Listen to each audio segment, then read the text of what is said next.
Lenox, Alabama. It is July the 12th, 2024. Today we'll be having a debate in-house.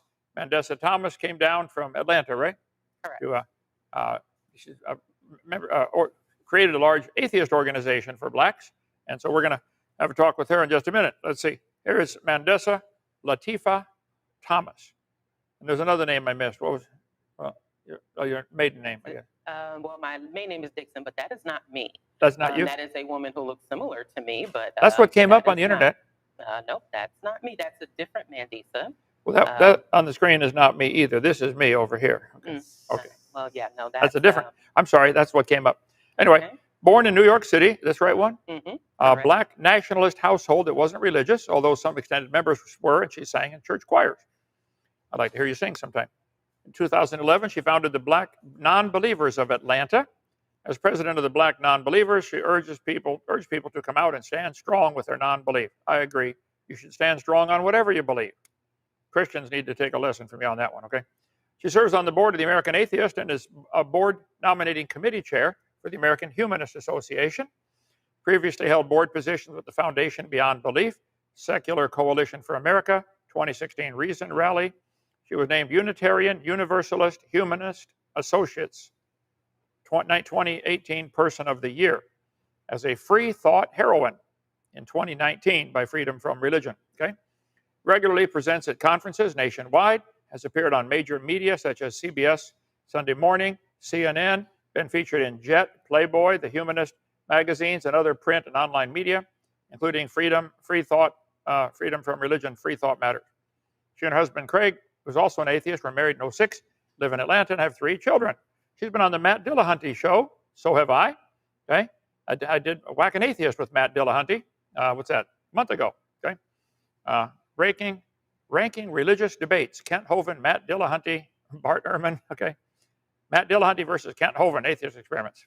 So she did a great session on how to identify white supremacist ideals. Now listen, if you think you're superior because of the color of your skin, you're stupid. Okay, real stupid. I've talked for years about racism. There's no biblical reason for it.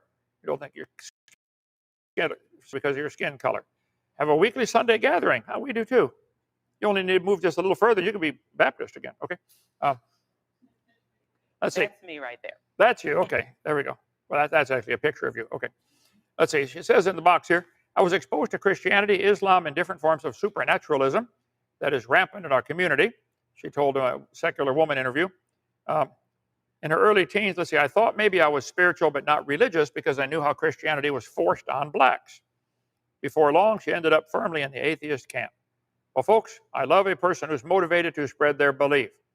Why aren't more Christian activists for their Savior who died for them? What on earth are you doing, for heaven's sake? Okay, so let's convert Mandisa to the Lord while she visits DAL, and she can use her passion to bring people to heaven. Mandisa, welcome to Dinosaur Adventureland. Why don't you tell us why you're an atheist? Explain to us what the atheist religion teaches about how the world got here, why we're here, and where you're going when you die. Welcome. Help me welcome Mandisa to Dinosaur Adventureland. Thank you. Thank you. All right. You're welcome. Thank you very much for having me, and thank you to your awesome team, Sergio, Joseph. They have been quite hospitable, and I will say that there are many other human beings who could learn and benefit from their hospitality. Okay. Having been in hospitality as a career myself, I do value that, and also how other human beings are treated. And that is what informs my identity as an atheist and a humanist. And first, I would like to get into some definitions. So atheism, as a definition, is the rejection of belief in gods, and I expand that to also spirits and supernatural beings as existing entities, as in you and I sitting here right now. I do not believe that any God, spirits, or supernatural beings exist in that form. And my reasoning for that is similar to what you said in your introduction. I was raised around various religions. So I don't just simply believe that the Christian deity does not exist in actual form like we do. I contend that all religions, all cultural beliefs are relegated to folklore. They are relegated to historical factors as far as what people used to believe and what people currently believe, but none that can actually qualify on an evidentiary basis, meaning that they do not exist as we are all sitting here. So that is not simply a belief. It is the lack of the belief. It is the rejection of said beliefs that have been reported to exist and that these gods supposedly exist. I, again, am informed by my upbringing, my background, and my education. And I am proud to say that I was, like I said, raised in the Black conscious community, which taught a lot about Black history and culture. And I will be bringing up some facts, especially that relate to the state of Alabama. And you mentioned that, yes, there is no room for racism, and I absolutely agree. However, there has been plenty of justification and implementation of racist ideals primarily by Christians. So I think it is very, very important, even in the state where we are sitting today. So, and that is historic. Those are facts. So where I contend that my atheism is valid is that, one, there is no concrete evidence or proof that any God exists. And as far as the creationism, creationist argument or the presentation, there are four major forms, which is young Earth creationist, which I know is what you and your camp are. That is what y'all believe. There's also progressive creationism. You have intelligent design, and also theistic evolution. And I know you just did a debate with the theistic evolutionists recently, is yesterday. So the fact that there are four major different forms of creationism in itself does speak to the varied viewpoints of how the Bible in particular is interpreted, what people get from it, and that it's all subject, again, to interpretation, which does include some scientific theory, some scientific practice. Now, I am not a scientist. I am a community organizer. I am a mother. I'm a parent. I'm a wife. I am a community leader. And most importantly, I'm a Black woman in this country who has to deal with other societal factors. So these are all of what inform my lack of belief in any divine intervention or divine being.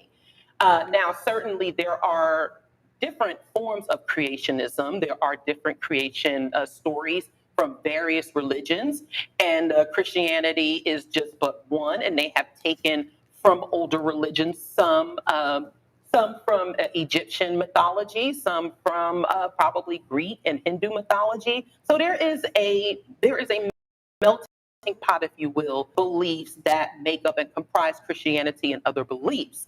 And when you study it, when you look at it and you compare and contrast, all of which are based around simply belief and cannot be quantified in an evidentiary manner, it leaves so many interpretations. So it's so subjective and cannot be qualified so that anyone should simply believe in these entities as if they actually exist. And another problem with that is that these beliefs are often infused into public policy. They are often forced on other people to believe, which is how we got the transatlantic slave trade, which is how we got the Inquisition, which is how we got the Crusades historically. And so if there is a loving God that is to be believed and that is to be real, then there would leave very little room for interpretation. Everyone here would be on the same page. There would be even very little dissent within the Christian belief. And there are so many different denominations of Christian belief that we can tackle. But as my position as an atheist is that none of them are real. None of them exist beyond human imagination, human creation. And there are many forms of things that we believe in, like Santa Claus or other fictional characters that can offer some benefit in life lessons, things that we can take and live as better human beings. But as far as stating that they are actually real, I definitely, as an atheist, and many of the atheists that I represent will say that it is insufficient to qualify on an evidentiary basis, and so therefore we reject them. Yeah, and that's all I have for now. Okay. Well, thank you so much, ma'am. Let's see. Many points, talking points here. You are correct that people throughout history have misused the Bible and other books to justify their racism. It's tragic. I live in Alabama. Believe me, I understand. But I'm from Illinois, and we won the war, by the way. Remember that, okay? The North won the war. So I think it was awful and hideous what happened in American history, and I'm embarrassed by that. I wasn't here at the time when it happened. But if I'd been president, I'd have done it sooner, okay? No reason to enslave anybody. But we got to be cautious because that's exactly what's happening now with some political parties that are trying to enforce their, you have to pay for everybody else's, health care or welfare or something like that. If it's forced on you, you got it. That's a form of slavery happening right now. But it's not over with, okay? But it's on the other shoe on the other foot. Let's see. Many historical factors. You said there's no evidence for a deity. I understand that. I think that's why I think most Christians admit we believe. We have a faith. We believe that's the only logical answer. Somebody had to make this world. The atheists, I don't think they admit they have just as much of a religion. You have to believe there is no God. You can't prove such a thing. You can believe that. If I said, how did this ink pen get here? Well, there are two choices that I can think of. Somebody made it or nobody made it. It made itself. If there's a third option, tell me. I don't know what it is. Okay? So if I chose to believe nobody made this, I think people would think I'm a fool. I don't know who made it. I don't know where he is, and I don't care. But I know somebody made it. I think if you look at nature or biology or earth science, or if you just study anything around us, you'd have to say, somebody had to make this. The only alternative that's ever been offered against that is the universe made itself from a big bang, an explosion, a dot exploded, a dot of nothing exploded. I think that's completely silly. So if there's another alternative that you know of, Mandisa, about how did the world get here? How did we get here? Why are we here? And what happens when we die? Those are three fundamental questions that every religion tries to answer. So how did the world get here in your mind, Mandisa? Okay, so I'm speaking as a layperson here. Okay. I am speaking as someone who is a history nerd, I will say. Okay, me as too. well as someone who values science and science education. Now, taking your example of the pen, and this is our lovely Black non-believers pen here for those who are looking.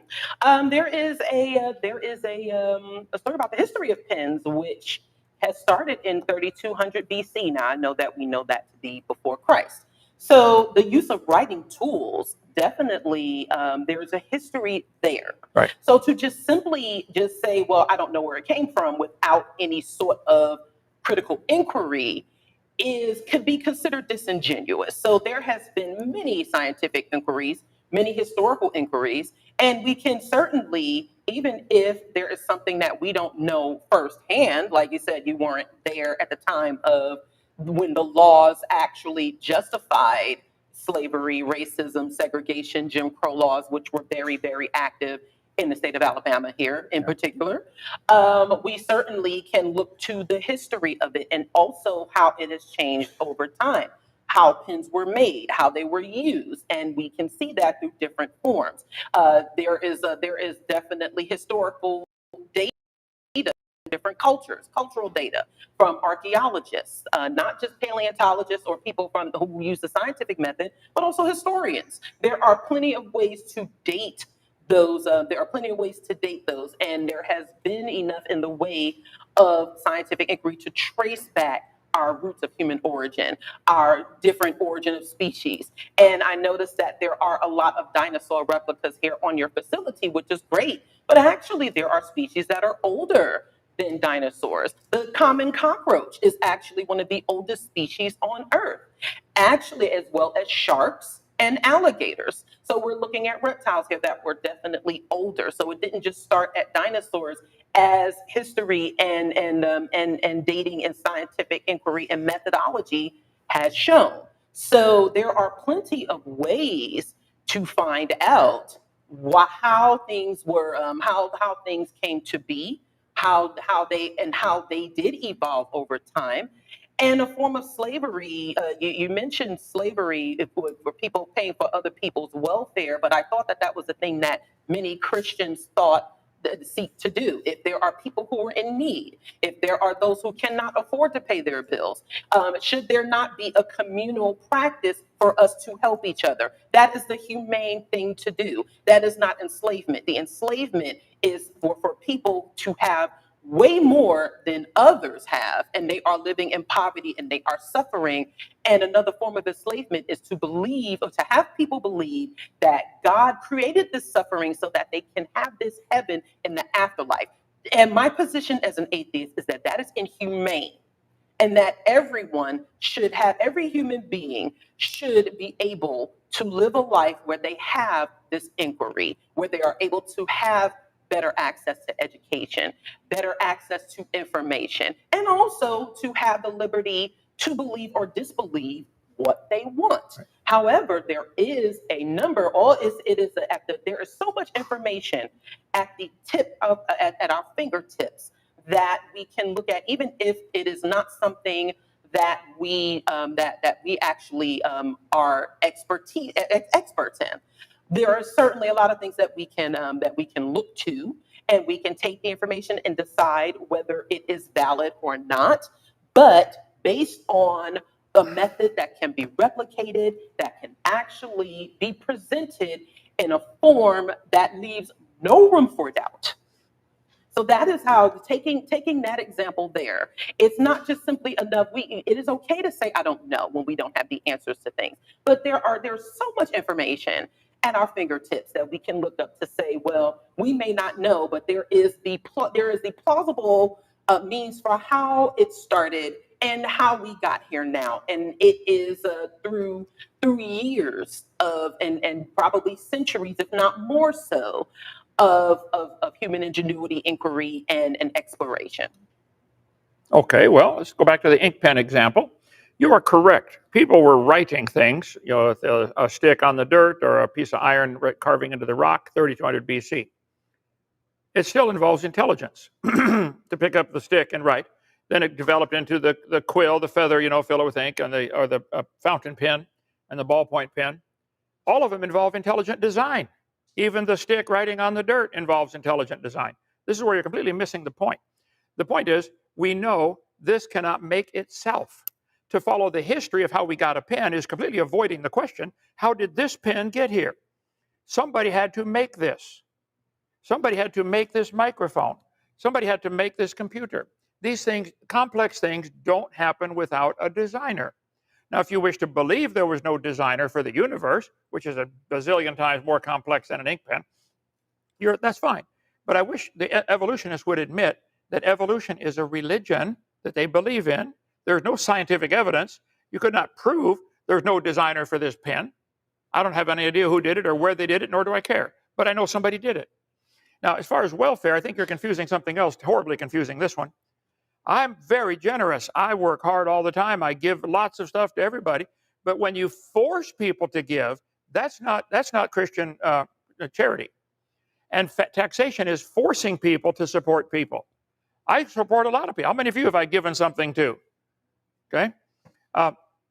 That's what the difference. That's what some people think, well, it ought to be forced on everybody. That's where it's slavery again.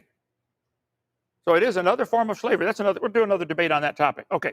You mentioned older than the dinosaurs. I think you've maybe been taught something that's simply not true in your education. Let me see here. You've probably been taught that the layers of the earth are different ages. Put my slides up there, brother. This geologic column does not exist anywhere in the world, okay? Not true. Atheism, let's see. They made up this idea back in 1830 that the layers of the earth are different ages. I say, guys, stop and think about that. How can the layers be different ages? Every speck of dirt in the universe is the same age. Whether you want 6,000 or 6 trillion, I don't care. There is no such thing as a geologic column. I taught earth science 15 years. I'll debate any of you evolutionists on this one, any earth science, any geologist, okay? Hate to burst your bubble, but there's no Santa Claus, there's no fairy tale, there's no Easter Bunny, and there's no geologic column. The atheist worldview is based on this column. That's why you said this is older, because it came from a different layer. The whole thing is pure baloney. Tell them I said so. Charles Lyell, British lawyer who hated God, made up this idea, started it, the principles of geology. Charles Lyell made up this geologic column. It really influenced Darwin in his studies. Darwin said, wow, the Earth is millions of years old. I've asked evolutionists all over the world, guys, if the layers are different ages, where's the new material coming from? Is it coming from outer space? How can the top layer be younger? It's not. All over the world, petrified trees are found standing up, connecting all the layers. How long does a dead tree stand around? This geologic column, I know it's thoroughly taught and billions of people believe it. That's not how you determine truth. Do a bunch of people believe it? It's not how you, truth isn't determined that way. Let me get to this one right here. Does majority opinion prove something is true? What about, well, it's published in peer-reviewed journals. Does that make it true? Important scientific study proves the results of a scientific study depend upon who's funding it. Yeah. I collect biology textbooks. I taught biology 15 years. I'm pretty knowledgeable on the subject. But I think you'll find that there's two ways to look at things. Look at this. Barringer crater. Wow. Look how close it came to hitting the visitor center. No. The fact that we find things in different layers is not proof of anything. All the layers formed in Noah's flood in 1 year with hydrologic sorting. Is the proof that a whole bunch of people follow communism in China? Does that prove it's true? I bet there are no anti-communist peer-reviewed journals found in China, because you go to prison if you do that. 1.4 billion people follow this guy. Does that prove he's right? Does majority opinion prove Islam is right? A whole lot of people in Iran follow this guy. How many articles against Muhammad are published in peer-reviewed journals? None. They'll cut your head off. There's 1.9 billion Muslims who believe if you disagree, you should be killed. Does that prove they're right? So the fact that a lot of people followed Hitler, arguments are, nobody knows exactly the population. Somewhere around 65 million people followed Hitler, and you better, or go to the gas chamber. And 6 million people died. The fact that somebody's in power and is in control of the media even, he controlled the media, he controlled the textbooks, and he was wrong.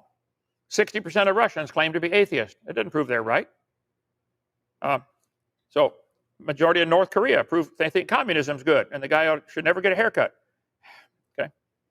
Mandisa believes if you succeed in getting all the blacks in the world to believe there's no God, does that prove there's no God? Of course not. Is that going to help the world? Is it going to help the black community? I would say no. I don't know if you believe it does, then go on your crusade. But I think I appreciate your zeal for your cause. Hitler had zeal for his cause too. Okay, so did Stalin, so did Mao Zedong. A lot of people have zeal for their cause. That is not evidence that something is true. You're zealous, you're excited, you're pushing to get a cause, yay. I think it's misdirected. So there is no geologic column. There is no proof the Earth is billions of years old. And there's not a possible explanation to explain this ink pen without a designer. Giving me the history of it does not answer my question. How did this one come to be? Did somebody make this, or did it make itself? Go ahead. Oh, that's very, very interesting. And they're being made about my position. Okay. And also, I'd like to ask, where did you teach where did you get your credentials for your science background, and where did you teach it? Here we go with the ad hominem attack, folks. No, that is a valid question. I'm a kindergarten dropout. I have no education whatsoever. But wow, I'm smart. So okay, so then there are religious schools that are accredited. Right. I'd like to. That was a valid question. Oakwood University, which is a historically black college university in Alabama. You have Notre Dame, which is a Catholic school. You have Yeshiva. You have your schools that are accredited, right, who also understand that there is a level of academic criteria that needs to take place in order to have a very valid and well-rounded education in addition to religious beliefs. Now, you're saying all of these things about what there is not. The conversation here today is atheism versus creationism. Right. Now, I am not asserting that God simply does not exist because I say so. I am saying that based on all of the previous assertions of God, that they are false. Now, you have not said anything about why your version of creation is true and why the earth is only about 10,000 years old. Mm-hmm. You showed a lot of pictures, you showed a lot of graphics, which actually do show that the earth is older than 6 to 10,000 years old. There are older religions that show that Jesus, as many believe, is older than the 2,000 years that it has been dated for him, for he or that entity to be in existence. And so there are a lot of false comparisons here. I have never actually said that I want all Black folks to stop believing in God. I do take issue with religion as a whole, and you basically made my points for me.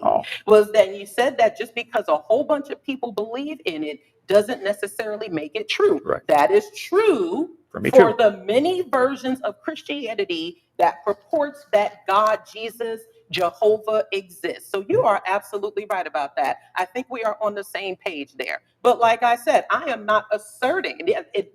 And if we are going to go with that real world example, we can take people like Jim Jones, who led almost 1,000 people to their deaths in 1978, claiming that he was the Messiah, because that was a book that was he followed a book that was subject to interpretation, and that lended itself to this being without evidence. So really the onus to prove that these beings are real are on those who believe in it, i.e. you and others. Mm-hmm. Sure.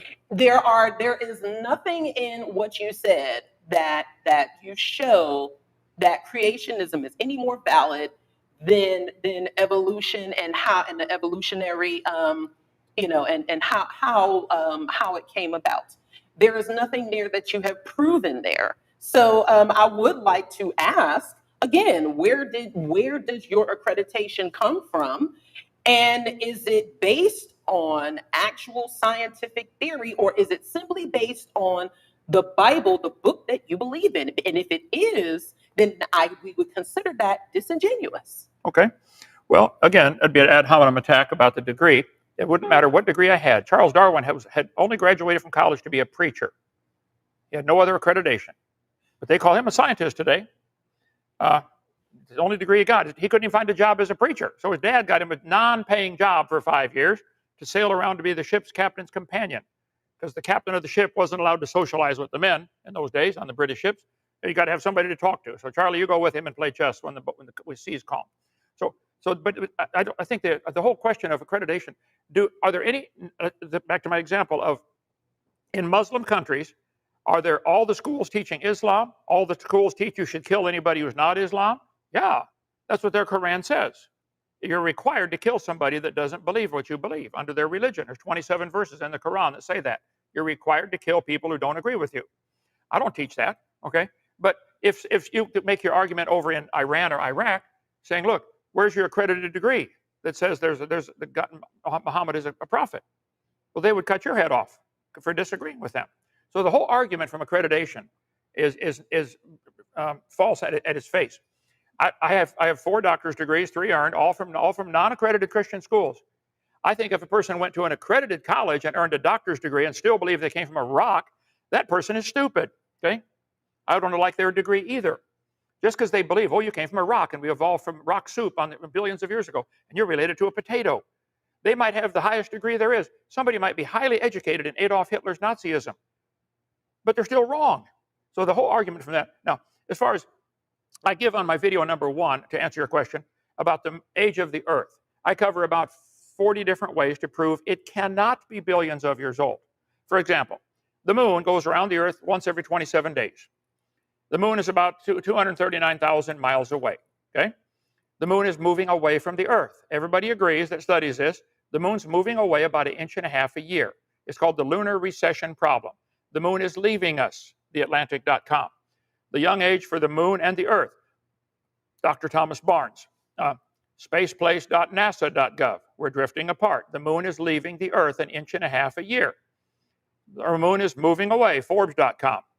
The moon is moving away from the Earth 1.5 inches a year, Astronomy.com.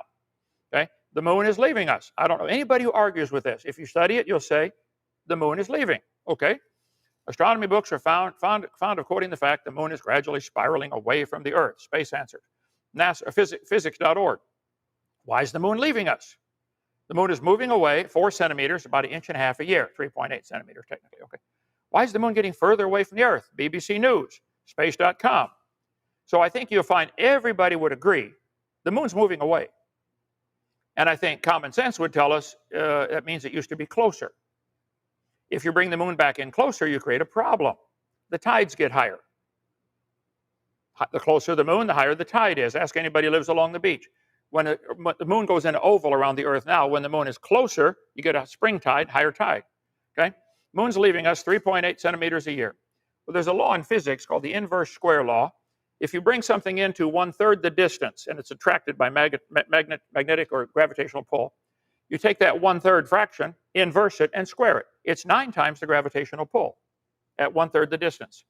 Inverse square law applies to gravity. It applies to light. Photographers have to study that. You know, how far away are we from the light source?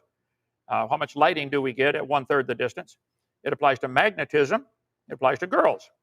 When I get a distance from my wife, there she is, honey. You see that? Okay. If you take that 1/3 the distance, it's 9 times the pull. At 1/3 again, it's 81 times the pull. It's over. Never mind. Okay. So the moon is moving away. You can study this for yourself. This is just one of about 40 proofs that I give. The evolution of the lunized semi-major axis presents a well-known timescale problem. The lunar orbit collapses a little over 1 billion years ago. Astronomical Journal. They've known this for 70 years. The moon creates a problem. If you bring the moon in closer, pretty soon, like 2 magnets, it snaps together 1 to 1.2 billion years ago. This is a problem. It's not a problem for me, because I think the whole universe was created 6,000 years ago, but it's a problem for those who want to believe it's 4.6 billion. I've never had a good answer for this one, other than to say, well, maybe the recession rate's not always been the same. Well, it's been observed for centuries. This is what the scientists are saying. You got 1 billion years to make your religion happen. You can't have 4.6 billion. Sorry. This fact alone puts the age of the Earth at 1 to 1.4 billion years old. If any of the evidences that I've given could be proven that there's no other explanation, would you then come up with some way to explain how the universe got here in less than 4 billion years? Because that's what they're teaching now, 4.6 billion. The moon says you can't have more than one. So I know time is the god of the atheist. That's able to do anything. You give it enough time, life can get started. And we're all related to potatoes and butterflies. This is the religion of atheism, that you think all life forms are related. And I'm telling you, that's not scientifically demonstrable. So you asked about time, the age of the Earth. That's just one. I can give you all 40 if you'd like. Actually, no, I didn't. I asked about how does your creation belief stand up to scientific inquiry? Oh, how does perfectly. All of that sound? You have gone all the way around just to not answer that question. Okay, no, I'm not avoiding any question. I think the scientific evidence is overwhelming. Somebody had to make this. And if you look at a single cell in your body, somebody had to make that. One cell in the average person's body is more complicated than the space shuttle. Nobody with 2 functioning brain cells would think the space shuttle could make itself. I think the scientific evidence is overwhelming. Complex things need a designer. Textbooks in school teach the kids everything is related. Humans are related to an octopus. The overwhelming scientific evidence says humans always produce baby humans. You have 3 children. We have 2 cows that are pregnant. I bet you $5 they're going to have a calf, nothing else. We know from scientific observation, cows produce cows every time. But why do they teach the kids in school that cows are related to a butterfly? Here's the answer they give. Well, give it enough time. There you go. You can't have enough time. Sorry, time's not available. So that's why I say evolution and atheism is a religion, which you're welcome to have. But don't call it science and don't call it smart. You can believe that all you want. Go ahead. Well, first of all, what I said was, as an atheist, that I do think that scientific inquiry is important, and also the research is important. Has it always been right? No, but everything that you're saying is absolutely misleading. And there are absolutely things that you are saying that is just outright wrong. And once again, you in your apologetics are even proving your own belief to be ineffective. Because according to what you believe, God, Jesus, made everything on this earth. And that he, because you believe in him as a form of a he, right, designed everything. Right. Correct. Right? Right. So The dinosaurs that you have on the replicas that you have, they're not based on anything. They're based on something someone who made it, just like the pen, based on older models of pens that have been historically created, and also different forms of being able to record things throughout human history. These are facts. These cannot be disputed. So there is nothing about this Brontosaurus in the Bible. You had to have taken that from the research that science and that historians have produced. That is not in the Bible at all. So again, how does your belief in a book that says that the earth is 10,000 years old, that does not have a name to the various species of the various types of dinosaurs?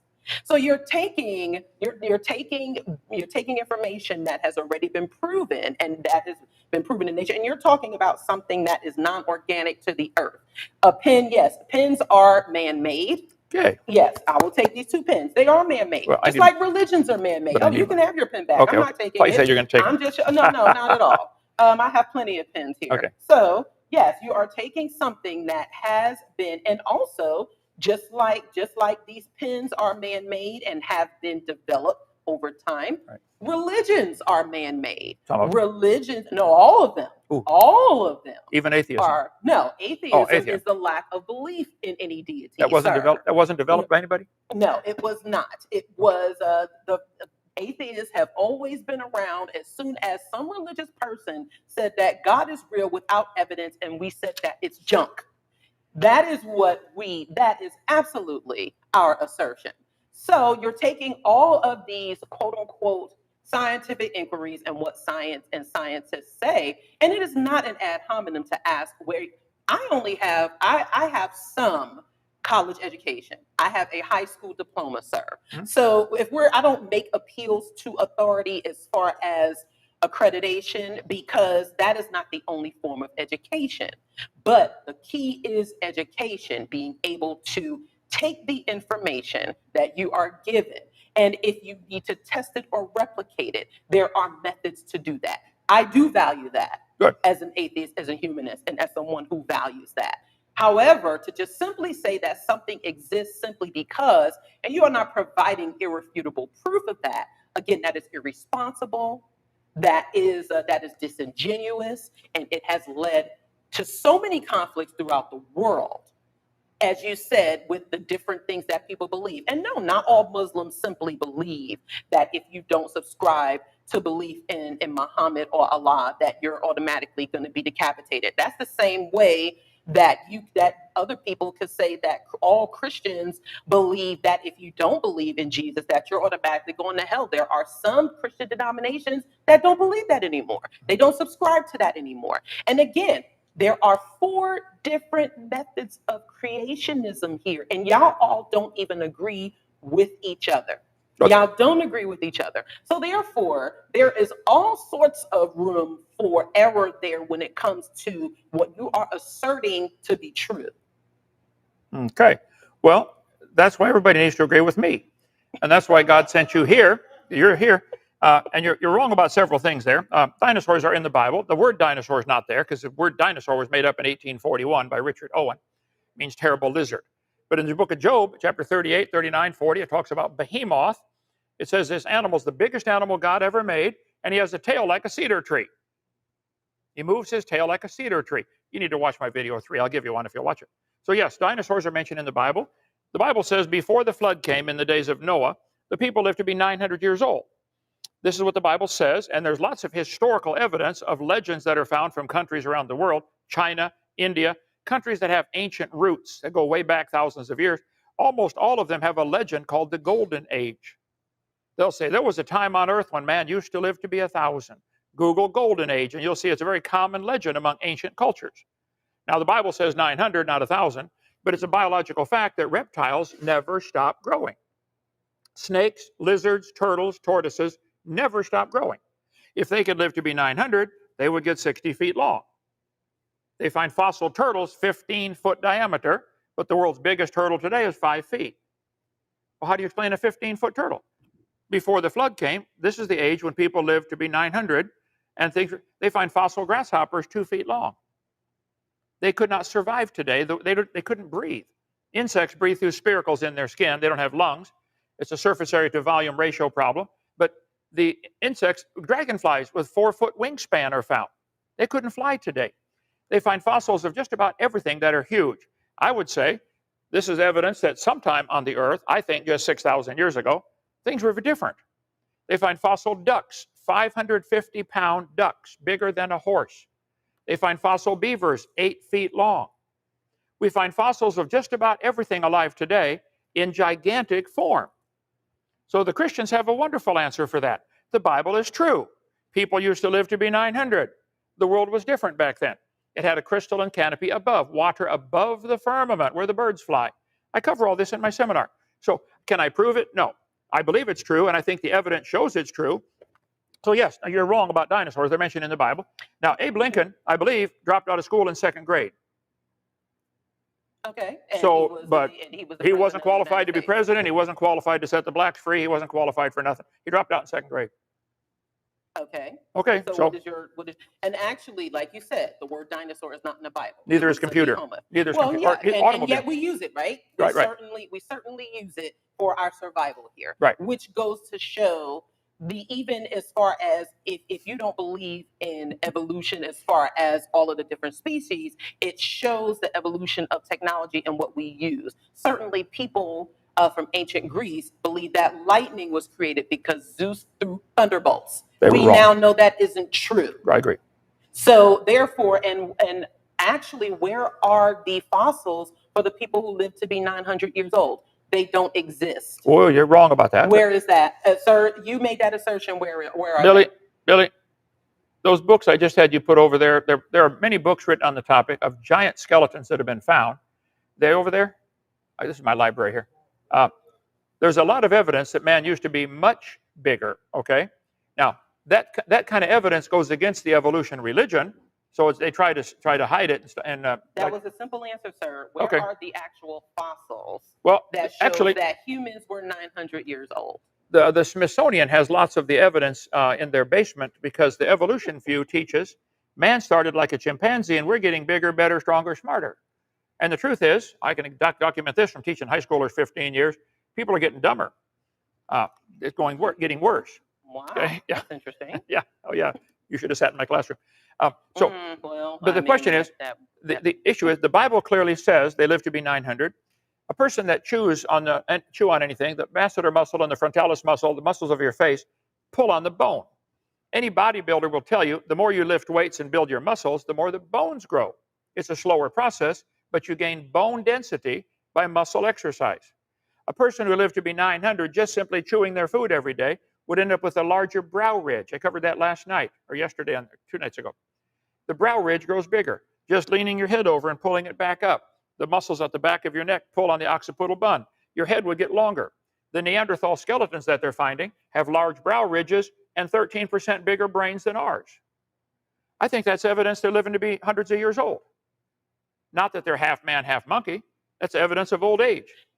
That is evidence that they lived older than what the Bible predates, not that they lived to be 900 years old. Here we have a book that's never been proven wrong, claiming they lived to be 900. If you have some proof that that's wrong, this is what it says. I've chosen to believe that. But I admit, this is my faith. Mm-hmm. You believe these charts represent science. You believe that an amoeba produced all these life forms. Actually, that's not what that is not what I believe. Do you believe? I also don't believe that we came from a rock. There is sufficient evidence to show that we came from different organisms. Okay. What evidence is that? Yes. How has any farmer in the world ever seen a cow produce a non-cow or a dog produce a non-dog? There we go. Well, where's the evidence? Argument there. Where's the evidence of any animal producing offspring other than their kind? Where's the evidence for that? There's none that I'm aware of. I've been at this for a long time. And you do believe you came from a rock. I'll show you right from your textbooks if this is what you believe. Big Bang Theory, the Earth cooled down. Let's see. I got thousands and thousands of slides here. Mm-hmm. I'm sure you do. Oh, yeah. I've tried to be prepared for this because I want to convert you, okay? No. Well, you're not going to. Oh, just give me, come on, let me try at least, okay? I mean, you can try. Yeah, let's go for it. because Pascal's wager. If I'm right and you're wrong, you're in trouble judgment day. Well, I don't lose anything either way. It's your hell, you burn in it. Okay. Just like everyone else will. Well, no, I mean, no. and I'm going to hell in every religion anyway. I deserve to go to hell, but I'm not going. Okay, No. I got born again, been saved. Okay, the textbooks teach. Here we go. The origin of life, right here. Sorry, here I got so many things. Stellar evolution. I clicked the wrong button. I'm going. See, it really helps if you ask the questions in the same order that I have the answers. That would help a lot. Okay, here we go. Here we go. Right there. Put that up on screen, brother. Let's see. The sun's gravity pulled the dust into lumps. And at first, the Earth was a ball of molten rock. This is from factmonster.com. Let's see. Earth was formed. It was a hot ball of rock. Earth started off as a hot ball of melted rock orbiting the sun. Okay? National Pornographic. Earth was a hot ball of rock. Newest research says Earth was still a hot ball of rock. Okay? Earth was a hot ball of rock 4.6 billion years ago. Earth began as a hot ball of rock. Atheist Aaron Ra, I think you know him. He says, sure do. Love him to pieces. I'll debate him again anytime. What's up, Aaron? Hi, Aaron. Bring it on. Anytime, Aaron. Come down, sit right here, okay? He says, nobody believes we came from a rock. Well, the textbook says Earth began as a hot ball of rock, and 3.9 billion years ago, it rained on the rocks and turned them into soup, and the soup came alive. In the oceans, 3.5 billion years ago, the first living organisms appeared. Earth started off as a ball of very, very hot liquid. A few hundred million years later, the temperature reached 2,000 degrees and Earth's core was formed. Earth formed 4.54 billion years ago. All these collisions and all that rock melted. The Earth was a hot ball of rock. This is from Berkeley University, okay? I'm sorry, University of California, yeah, Berkeley, okay. Millions of years of rains created the oceans, and swirling in the waters of the oceans is chemicals. And the chemicals turned into a soup, and the soup came alive. The atheists, all of them I've ever met, when you pin them down, they have to admit, yeah, we do believe we came from a rock, slowly, over billions of years. Whether it's slowly or quickly, here's Yale University, former fireball, the Earth became habitable. It transformed itself. How Earth transformed itself? It was a hot ball of rock, and it slowly cooled down and rained on the rocks for millions of years. Well, tell me then, how did life get started on the planet? They're telling the kids this first life form formed from the soup in the oceans, which was from the rocks melting from the rain on the rocks. If you don't believe you came from a rock, tell me, where did life get started? Well, I certainly know that it did not come from this being that supposedly is that's not the question. No, I'm telling you. You know God didn't do it. No, yes. I am pretty certain that the Christian God in the Bible that you believe in did not create the earth in 7 days, where he created everything even before the sun.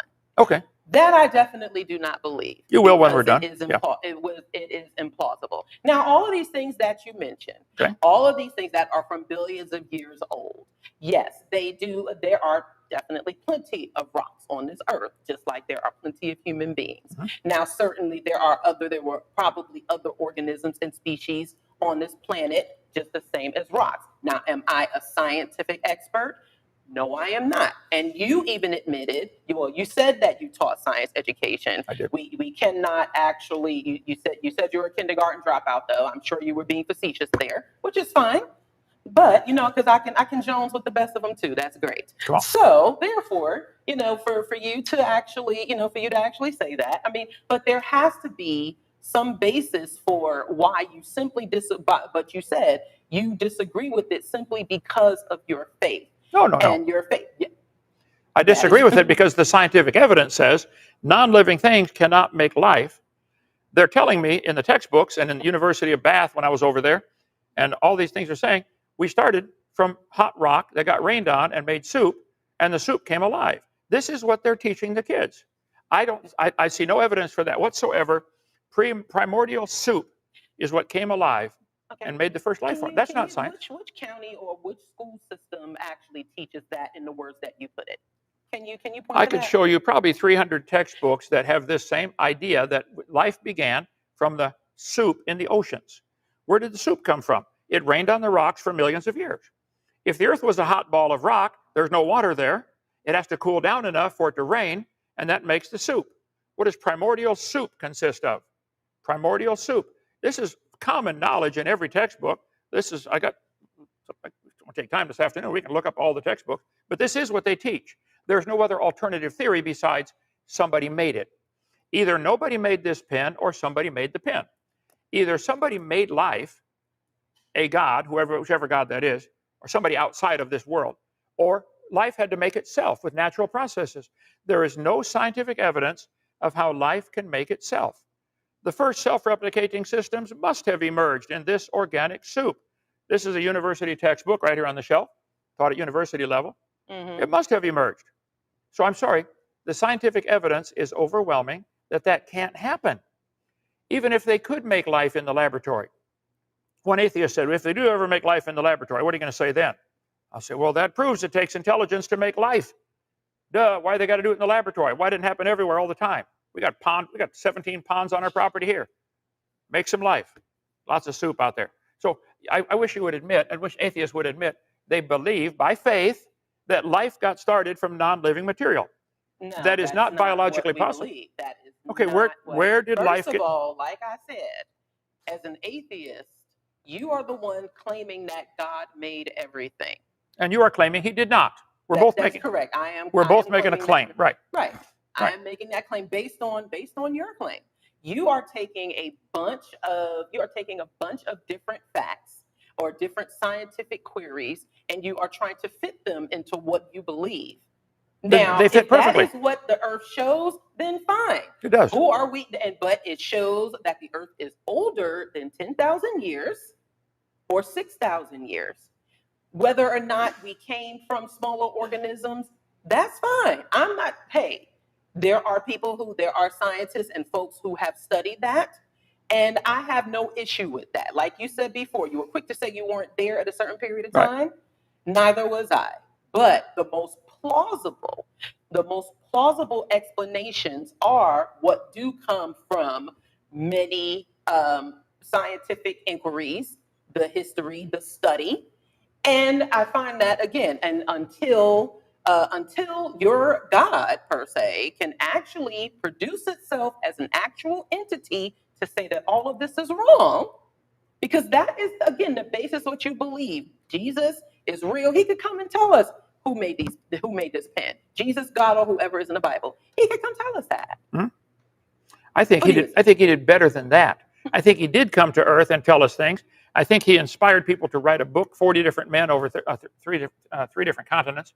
And I think he preserved that book all through history. There is no book like the Bible. I believe it's flawless. I don't believe there's any scientific errors in it or mathematical errors. It's perfect. You got some? Let me see them. I've done whole sessions on so-called contradictions in the Bible. The Bible is flawless. I think I can show you. Oh my. Take me on that one. Mm-hmm. This book claims to be inspired by God. I think the evidence shows that it is. But we got off track here. So your belief that this textbook says first self-replicating systems able to reproduce must have emerged in this organic soup. Do you believe life got started without a God starting it? Oh, yes, I don't believe that any God, as far as how you believe in them, as far as in human form, I do not believe that any sort of God. I don't believe in any creation story. Right, I didn't have to be. All of them are based on human imagination and human creation. That is really at the point of what we are supposed to be discussing here. Sure. My atheism versus your creationism, and why you think that the Earth is 10,000 years old, and why I think that all religions, regardless of whether it is older than 10,000 years or whether it is 200 years old, similar or even more recent than that, like Scientology. Right. Why I believe all of them do not present valid evidence to believe in any type of God whatsoever. And I would turn it around and say there's no valid evidence to say that nobody made it either. You believe atheism is a religion. No, it is. You keep saying no, but it is. You won't admit it. Not. You believe nobody made this. No, I didn't. Wow. Well, who made the world? What a way to who made the world? Like I said, the Earth and the universe has formed and has transitioned over billions of years. That's missing the question. No. Who made it? No one person made it. No one person That's my made point. You believe Certainly that. Certainly not a God didn't. Okay, that's your belief. You have. No. Or do you know? plenty of evidence to show that, sir. There's evidence that nobody made this. Where on earth could you find possible evidence? First of all, I didn't say that no one particular person. No God made the universe. Is that your position? That is correct. I don't believe any God or divine entity or any sort of spirit made this universe or made this earth. I do not. Well, then God sent you to the right place, because here you can be shown all that. We can teach you all that today. We'll give you the tour. It's overwhelming. If I drive along any town in the USA and I see a bridge over the river, I don't have to see who made it. I know somebody made it. I don't have to see who. Intuition says, nope, bridges don't make themselves. Somebody has to make them. Yeah, Cars bridges were made because humans needed ways to get over. Oh, I understand, right. And so it came with humans being able to evolve and into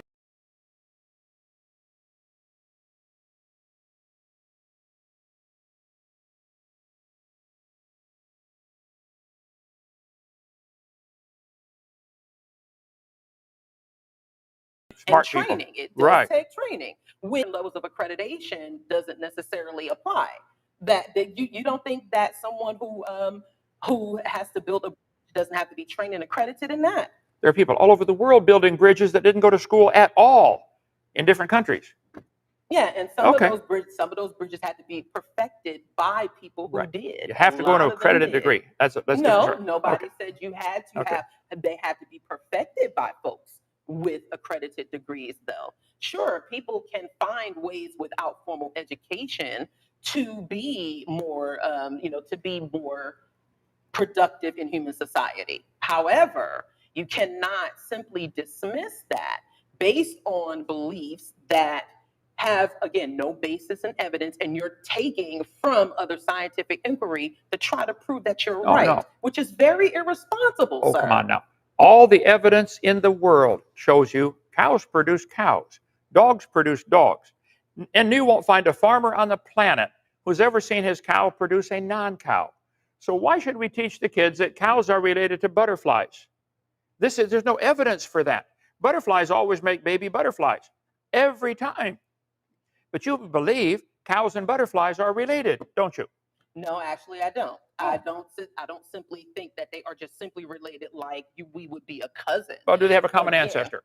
Well, I don't think that they all simply have a common ancestor. Well, the textbook says they do. They may. But certainly, if your God created all of these things, then you believe they have I guess you believe they have a common ancestor as well, which is God. No. I think all the butterflies probably might have had a common ancestor called a butterfly. And God gave them the ability to produce a variety. Just like there are 450 breeds of cows right now, they might have had a common ancestor called a cow. And God gave the original cows a gene code that's mind-boggling in complexity and can produce variations. Some can survive better in hot weather, some survive better in cold weather. It's still a cow. Some can get bigger, some can get smaller. Some give more milk, some give less milk. Some have more beef. They're still cow. This is where the atheist goes nuts. They see variations within the kind and say, wow, this goes forever.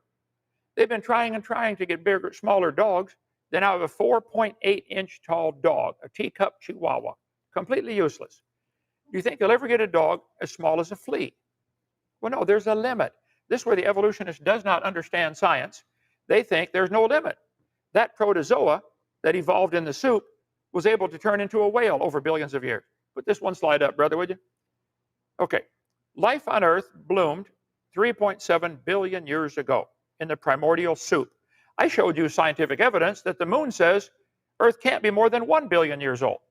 Really, where was that? I just showed you about the moon is getting further from the Earth. You said the moon is getting further from the Earth, not that the moon proves that the Earth is all the scientists, under billions of years all the scientists that study the lunar recession problem say, look, this is a 1.2 billion year max. The moon orbit would collapse 1.2 billion years ago. There's nobody up there pushing on the gas pedal trying to get the moon to move faster or pushing on the brakes trying to go slower. This is a physical fact that says the Earth cannot be more than 1.2 billion years old. They're telling the kids 3.7 billion years ago, the soup came alive. Somehow sparked into life. There it is. Somehow sparked into life. This isn't science. This is somebody's religious belief, and they're welcome to have it. I don't care what you believe or anybody believes. You can be an atheist if you want. What I do care is they want to force all the kids in school to be taught this, and they want to force everybody to pay for their religion to be taught. Actually, no, it's the Christians that are trying to push their beliefs in the public schools. Everybody's trying to push their belief. That's normal. No, that is not. You're not trying to push yours? No, I am not. Oh. I am not simply trying to push, first of all, because I don't have a belief, for one. And I received this invitation to come here, and I accepted it, which was fine. I don't mind the engagement. I'm glad you did. Yes. So there are many evangelicals, Christian evangelicals, that are trying to push their beliefs in the public schools, which could account for why the state of Alabama ranks at number 45 among the 50 states in in America as far as education, because there is too much Christianity that is being pushed into our schools. And why children are not necessarily learning is because of people like yourself who insist that the earth is 6,000 to 10,000 years old, when there is sufficient evidence that it's not, that it is older. So I think it's exactly the opposite. I think the evolution theory has dumbed down our schools, okay? That's one of the greatest hindrances to education. We teach the kids, we teach them, boys and girls, you're nothing but an animal. And then we wonder, why do they act like animals? That's why so many school shootings are taking place, because of evolution being taught. That's what Adolf Hitler, that was his motivating factor. Hitler said he believed in evolution.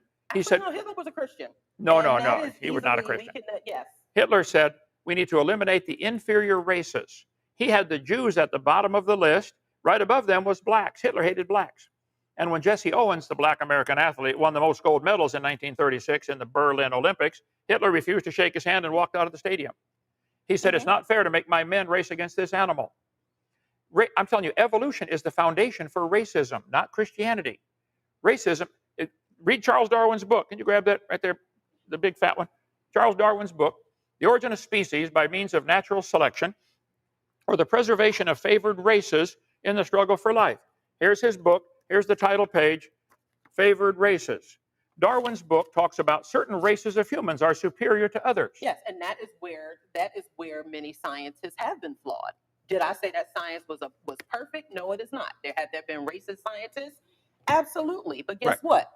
The enslavement of millions of African people was justified by the Catholic Church in particular through the Bible, through the curse of Ham. And I know you know that's in your Bible. No, it's not. Yes, it is. The darker skin Ham. No, yes, it doesn't say darker skin. Yes. It does say Ham was cursed. It does not say darker skin. Yes, it does. It does not. You need to read your Bible. Well, and it was justified by your religious people. See, they didn't read they should have come talk to me. I would have told them that's not what that says. Come on, read it. I've read it hundreds of times, okay? The black people are not cursed, and dark skin is not a curse. The Mormons teach that. The Catholic, I'm about as far from a Catholic as you can get. So then how is it that this book that y'all all believe in can produce so many levels of being subjective that people can base things on race based on this one belief that y'all claim is perfect? This is supposed to be the perfect word of the Christian God. Yeah. Perfect. But yet there are so many different interpretations. Again, there are four different versions of creationism, and y'all all disagree with each other. See, I'm right. That's why people need to come to me. Really? Right. Okay. That's why we got thousands of viewers on our channel. We're trying to get the world converted back. I believe that God sent prophets all the time to his people. His own people went haywire. Read the book of Ezekiel or Daniel or Hosea or Isaiah, Jeremiah. He had to send his own prophets to get his people straightened out. He had to send Moses to lead them, the stubborn Jews. So no, I believe that there has to be a God to make the world. To me, it's logical. Somebody made this. It's too complex to happen by itself. If somebody made the world, then he owns it, and he makes the rules. And I think people want to avoid God's in their life because they don't like his rules. And they don't, like one atheist told me. I said, do you have evidence for evolution, or do you believe it because it's convenient for you or something like that? He said, I like evolution because I'm horny. I don't like God telling me I can't commit adultery. Okay, well, wow, at least he's honest. Interesting. Well, he's honest. That's very interesting. Question. If you're an atheist, how do you tell right from wrong on any topic? Is it wrong to murder somebody? And if so, why? First of all, it is wrong to murder just anyway, just because. Well, the lions do it to the zebras all the time. Well, do you believe that is wrong? No, does the lion believe it's wrong? It is a matter of survival. It is a matter of them eating. Okay, so if I have to survive and I want to kill my neighbors and steal all their stuff, that would be okay because I got to survive. No, that's what you're saying. No, that is not what I said. I do Okay. not believe that. So it's simply okay for because the I don't lion to kill believe the zebra and eat him because But he's you're got to talking survive. about a different species here. You are Well, talking about a I thought different man was. species in the lion. I thought man was just an animal. No, well, there are some men who act like animals. Well, yeah, They but really do. does man have a soul? There's something different between man. No, There's men no do soul. not. Human beings, and you keep saying it is the form of men. Okay, which I'm of sorry. Course, This is yes, which of course the Bible does favor men over anything else. So, because and in other religions there are deities that are in the form of women. uh-huh. Certainly not in the Christian Bible, though. Well, should we open the can of worms? Are there more than two genders? I tell the Oh, atheist. no. Don't Because open the first can. of all, this is. I mean, Okay. if we want to talk about atheism versus creationism, which Right, is right. where we're supposed to be, right? Because I invite all of them to come try to milk our bull if they think there's more than two. Okay. Just try. I want to watch that from a distance. I want to see that one with a zoom camera, and we'll play it on one of them funny videos. Okay. So back to the question. As an atheist, where's the standard for right and wrong? Is it wrong to murder your neighbor's baby and eat it? Of course it is. Why? Who decided that? Of course it is. The Just lion. like it's wrong for why? some deity to demand that he kill his son and to say, "Oh, I was just kidding." Like Abraham. Well, you're Like evading the no, question. No, I'm not. Just yeah. like I think it is wrong for some deity that you call God to try to say, "Hey, prove your loyalty to me by killing your son." I think that is wrong. Why would it be wrong to kill your son? Don't some animals do that now? No. Some animals. Oh yeah, animals do that all the time. As an atheist, I don't simply believe that murder is just, and that is because I try to treat people the way I would like to be treated, and I see the overall value of human beings. So I don't sit up here and just simply say, "I don't like you, I should kill you." Now that is not me lacking morals because I don't believe in a God.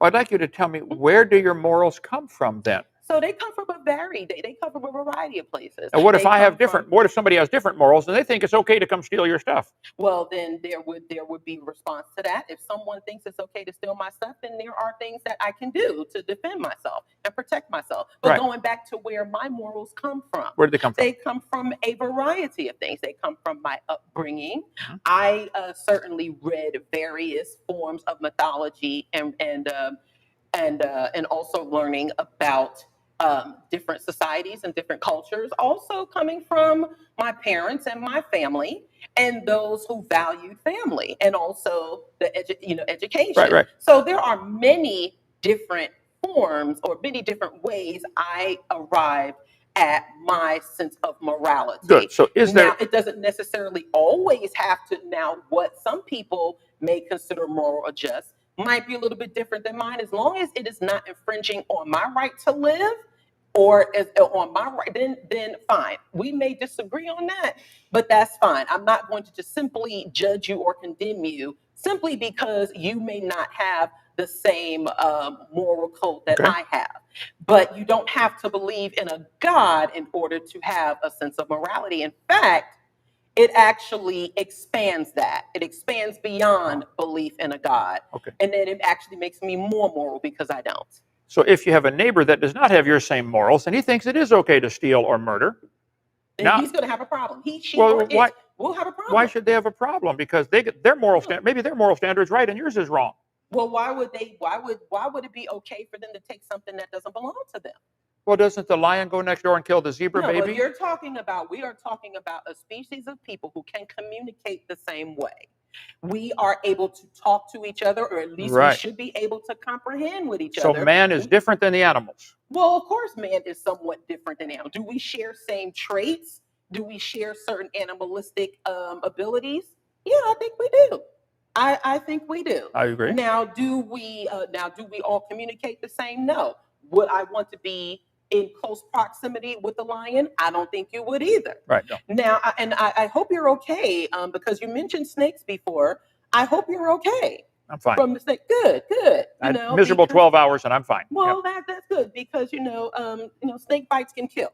But I'm glad you're okay. Would I want to be within the proximity of a snake? No, because I can't talk to it. If there is a snake that comes on my property, it will see its life end. Yeah. But is it doing what it may be natural to them as a species? Right. Probably.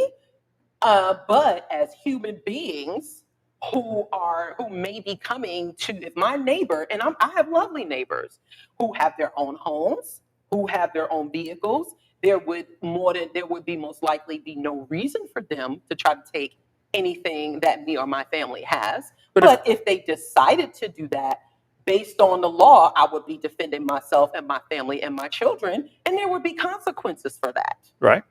Well, that's why I'm glad you agree, at least, that man is different than the animals. So the question of where does an atheist get their moral standard? If everybody believed like you believe, there's no God.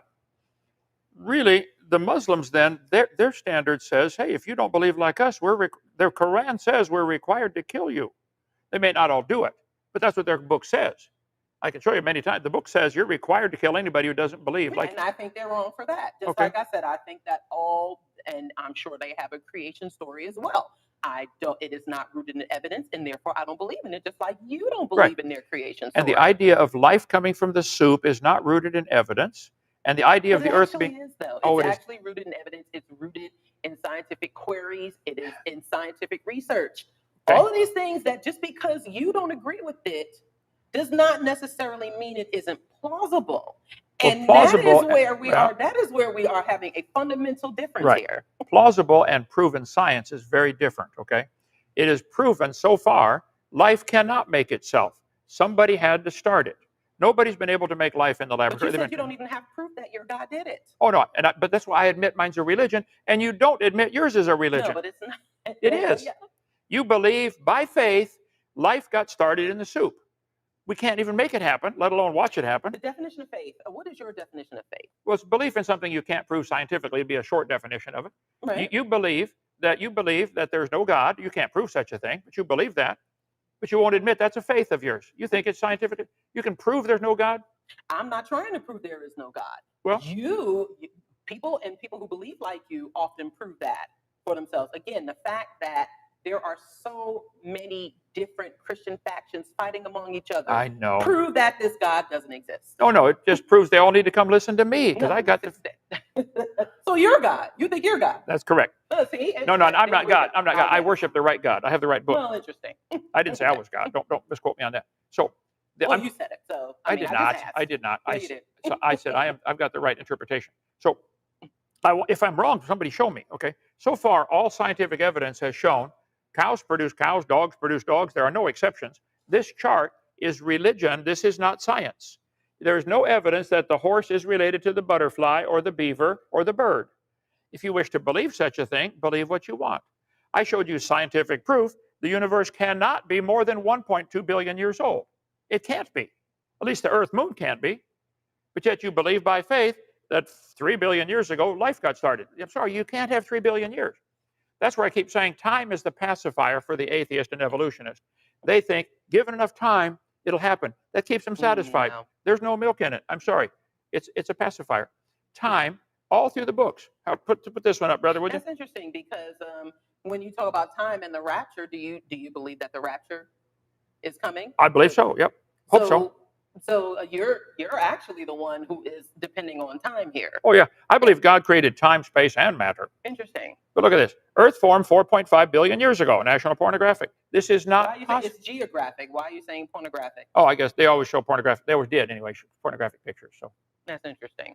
By the way, if evolution is true, what's wrong with pornography? You know.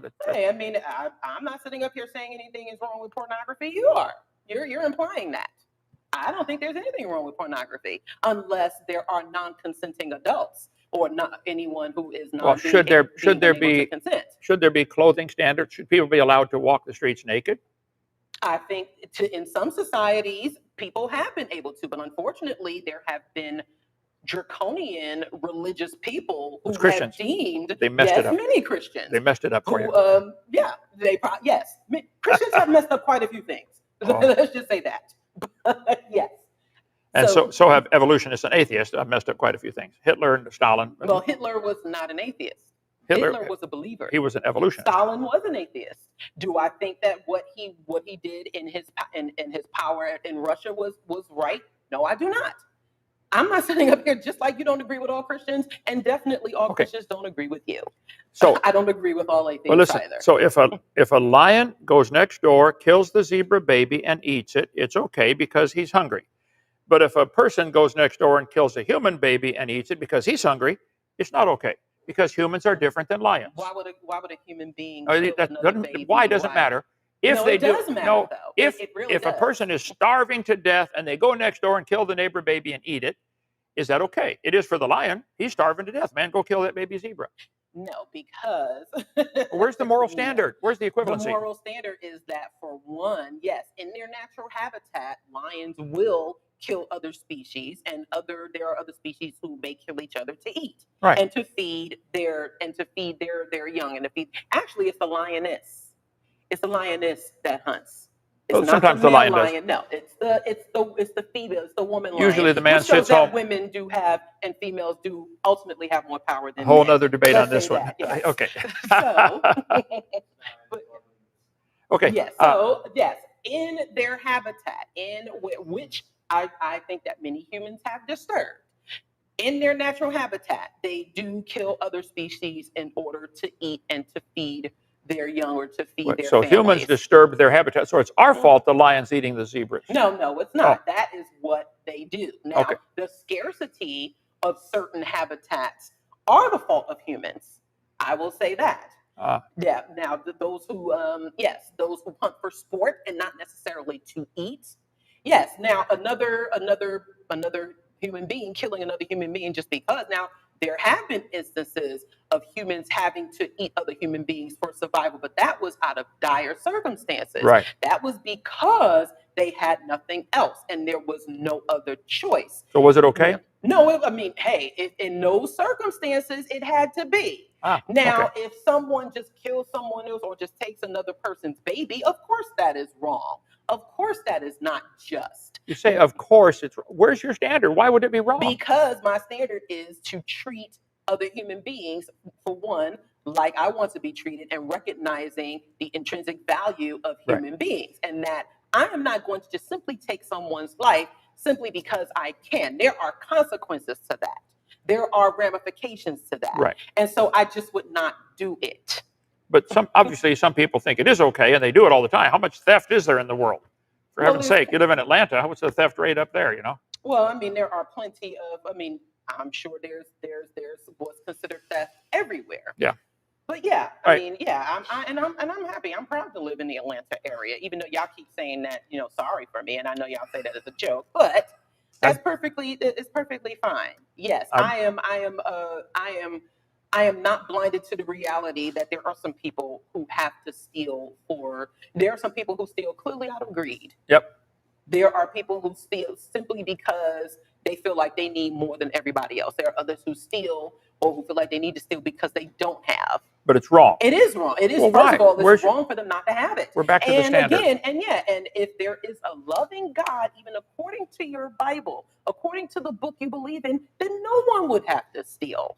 No one would have to be above the other. That would not be a thing. God's perfect word would not be subjected to people living below anybody else and giving the justification to others in order to subjugate them. And you understand this is communism 101. Take from everybody, divide it equally. Of course, the leader gets more, but everybody gets. No, communism is actually a system where everyone is pretty much on the same playing field. That's what I said. You're thinking of capitalism. No. That's what you're thinking. All right, we're going off. Joseph, we've been going almost an hour and a half. We probably have questions lined up. Yeah, we can do that because at the end of the day, and I will say this, I am an atheist because I do not believe in any existing claims of God, spirits, or supernatural beings.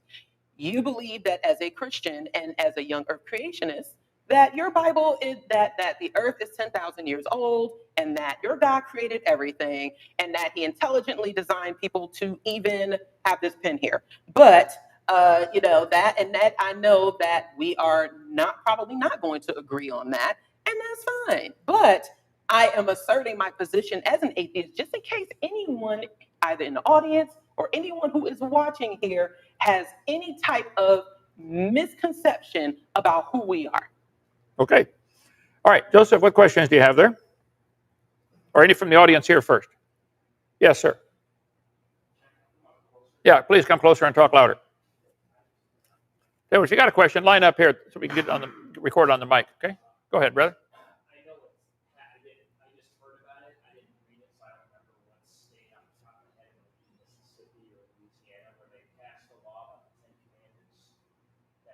I'm repeating it for the camera here. They passed a law about the 10 Commandments being taught in school or something?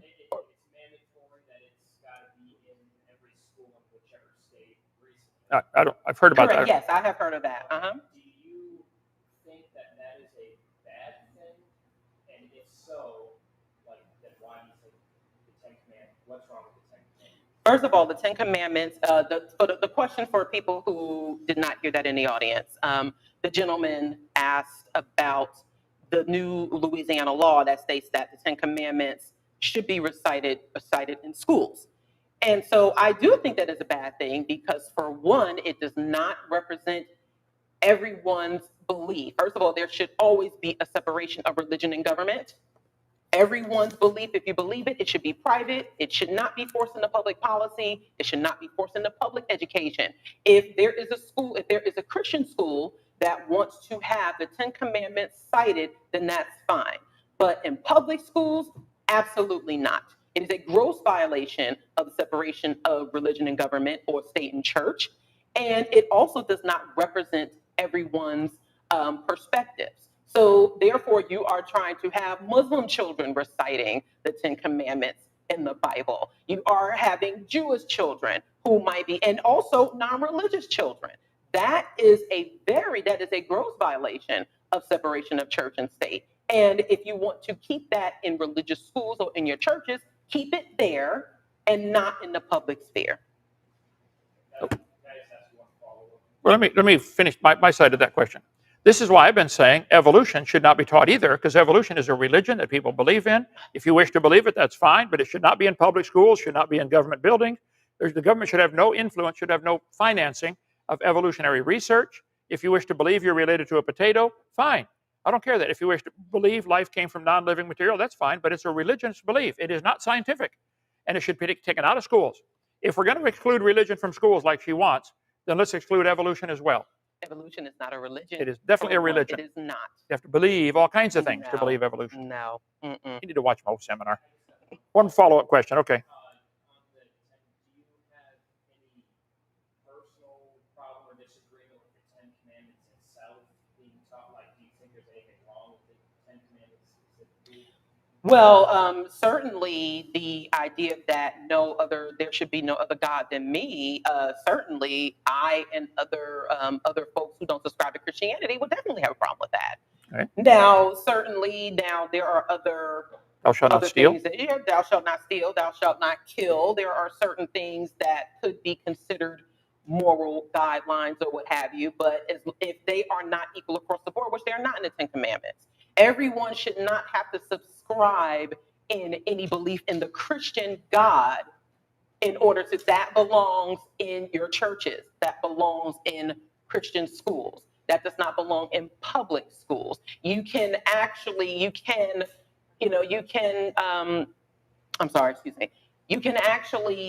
teach people or encourage people to be better human beings without it having a religious framework, so to speak. So yes, I do take issue with the fact that the 10 Commandments, then that's one of the first commandments, is that you shall have no other God than me. Everything else seems to be secondary or tertiary, and yes, there is a problem with that. Okay, if the commandment said, thou shalt have no gods at all, would you be okay with that one? No, because if people want to believe in a God, who am I to take that from them? Yay. Who am I to take that from you? Okay, now you said should not be in public schools and government places because it does not represent everyone's view. That is correct. Evolution does not represent everyone's view. Evolution is not a religious belief, and I will state that once again. It is not a religious belief. Okay, and I will state it again. You are wrong. It is a religious belief. Hey, then we can go tap a tat about how wrong we are then. Yeah, but I'm right. Go ahead. Louder if you can. Mm-hmm. Yeah. So we know in the Old Testament, especially, it talks about slavery, instructions of how to beat your slave, how to treat your slave. Some of these follow into like the book of Philemon in the New Testament. Paul talks about some slavery. My first question is, do you think in any case slavery is moral? And if not, why don't you think somewhere in the Bible, it's never stated, but why wouldn't there be a commandment like thou shalt not own another human being? Good question. Yeah, so if we want to repeat that question, and thank you for answering that, sir. The question pertains to the fact that there are different ways to how to treat your slave that is listed in the Bible. And then why is there not a commandment that says that thou shalt not own another person or slave? Good question. Okay. Mhm. I covered this a couple of weeks ago on our program. If you go back, remember what that one was? Question answer, maybe? Does the Bible condone slavery? Slave ownership was common long before Moses came on the scene. God gave laws to, if you're going to have a slave, here's how you must treat them. That was not codified anywhere in anybody's law. If you had a slave, you could do whatever you want, even kill him, okay? So God did not come, he did not give the 10 Commandments to try to outlaw it. He said, if you're going to have it, here's the rules about it. So watch my program from a few weeks ago where I cover all this. So slavery is wrong. Let me ask you a question, though. 2 million people are today incarcerated in the United States, in jail. Is that slavery? They can't go where they want? We lock them up? It's different from the slavery we're talking about. Why? You take away a person's freedom, you lock him in a cage. I think we should close down all the jails. In the Bible, it's very simple. For crimes, you either get a fine or a beating or executed. If someone rapes and murders your daughter, he goes to jail for 20 years. You got to feed him now for 20 years and worry about him getting out. It'd be much better psychologically if you could watch. He committed a crime. He murdered your daughter. He should be executed publicly. You can weep for a few weeks or months and get over it and go on with life. Our system in the Bible, I asked 1,000 men when I was in jail. I did a survey for my book. If you were given an option after you're found guilty of the crime, whatever the crime is, doesn't matter, you're guilty. And the judge says, you want 5 years in prison or 20 lashes. Which would you take? All but one of them said, I'd take the 20 lashes. I get to go home. I'm hurting for a couple of weeks, but I go home. 5 years in prison, what's your wife supposed to do now? How's she supposed to pay for the groceries? So the biblical method of handling crime is fine them. You steal my sheep, you pay back 4 sheep. Everybody goes home happy. Now you steal my sheep, you go to jail for 5 years, I got to feed you for 5 years, and your family goes on welfare, and I got to feed them too. We're robbing everybody. The system doesn't work. I'd banish all jails, but yes, prison is a form of slavery. So is taxation. I think I'm talking about taking an innocent person away from their family in chains and putting them in forced labor. Jails do that a lot. Judges make money off the prison system. So yeah, I know, but my point is prisons do the same thing. Take them, some people, innocent people, take them away, lock them up away from their family. But why do you think there was never a commandment that thou shalt not own another human being? Well, in the New Testament there is, okay? But in the Old Testament, the law came along. People were already doing it. God didn't try to just simply abolish it. He said, look, if you're going to have one, here's how you got to treat them. The law, there's a different reason. I didn't hear that. What now? What was the passage in the New Testament you said it already does? Well, I don't think it, I'd have to, I'm not prepared. 16 speaks about stealing a man's house. Yeah, there are verses, I don't have them in front of me, but there are verses in the Bible against that, okay? But yeah, prisons is a form of slavery. In the Bible, you get a fine or beating or executed, not prison. So I'm going to when I become king, I'm shutting down all the prisons. I'm going to give the guys an option. Hey, actually, if somebody murdered your daughter and raped and murdered your daughter and he's in prison, I'm going to give him the option. Would you like me to let you out? You got to live at his house now? Let you handle it. Yeah, it Well, definitely sounds like I answered the question. God did not come along. Slavery already existed around the world. He didn't attempt to. It was a fact. It existed. It's wrong, okay? But God came along, gave the law, and says, "Oh, well, I don't know. Ask him when you get there." Wow. He did not say. He did not say, "Don't have slaves at this point." He said, "Look, if you're going to have one," and he didn't say you should have them. Is you working a job for somebody 8 hours a day and they give you a paycheck? Is that a form of slavery? You got to be at the job 8 hours. No, it's not. No. Okay. So you have to. Well, isn't that what slavery is? I'll feed for you. No, you not. work in my field. I'll give you a house and a food to live. And No, that is not. this is a whole different argument on evolution and atheism. But yeah. Yeah. But that would be, I think, a poor reason to reject the Bible because God did not choose to address it at that time. Well, Jesus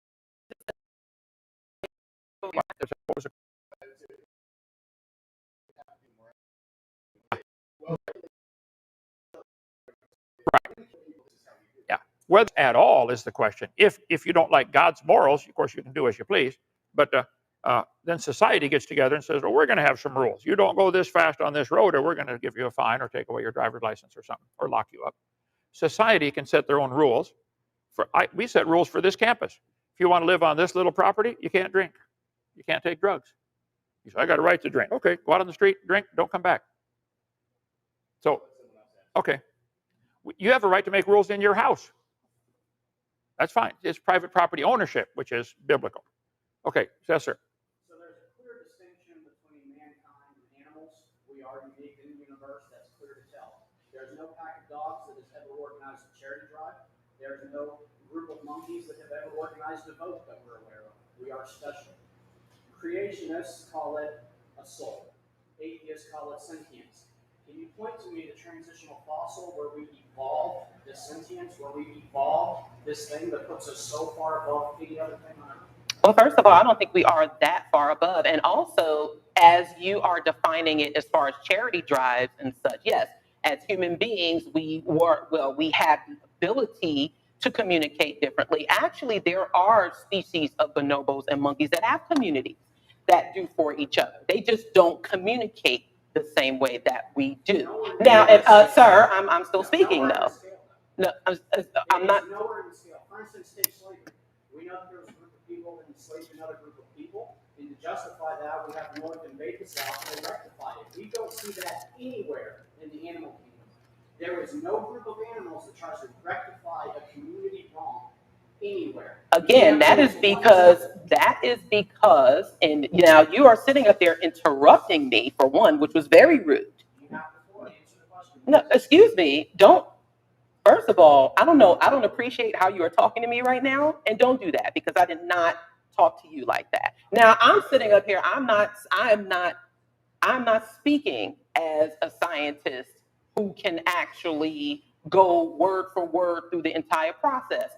None of us here can, clearly. But I don't think that we are so far above certain animal species that we can simply say that we are just simply above them simply because we may do things differently and we communicate differently, and we've been able to do things to this earth transformatively, some for better and some not so good, because we are definitely dealing with environmental issues because of human beings. Animals did not create that.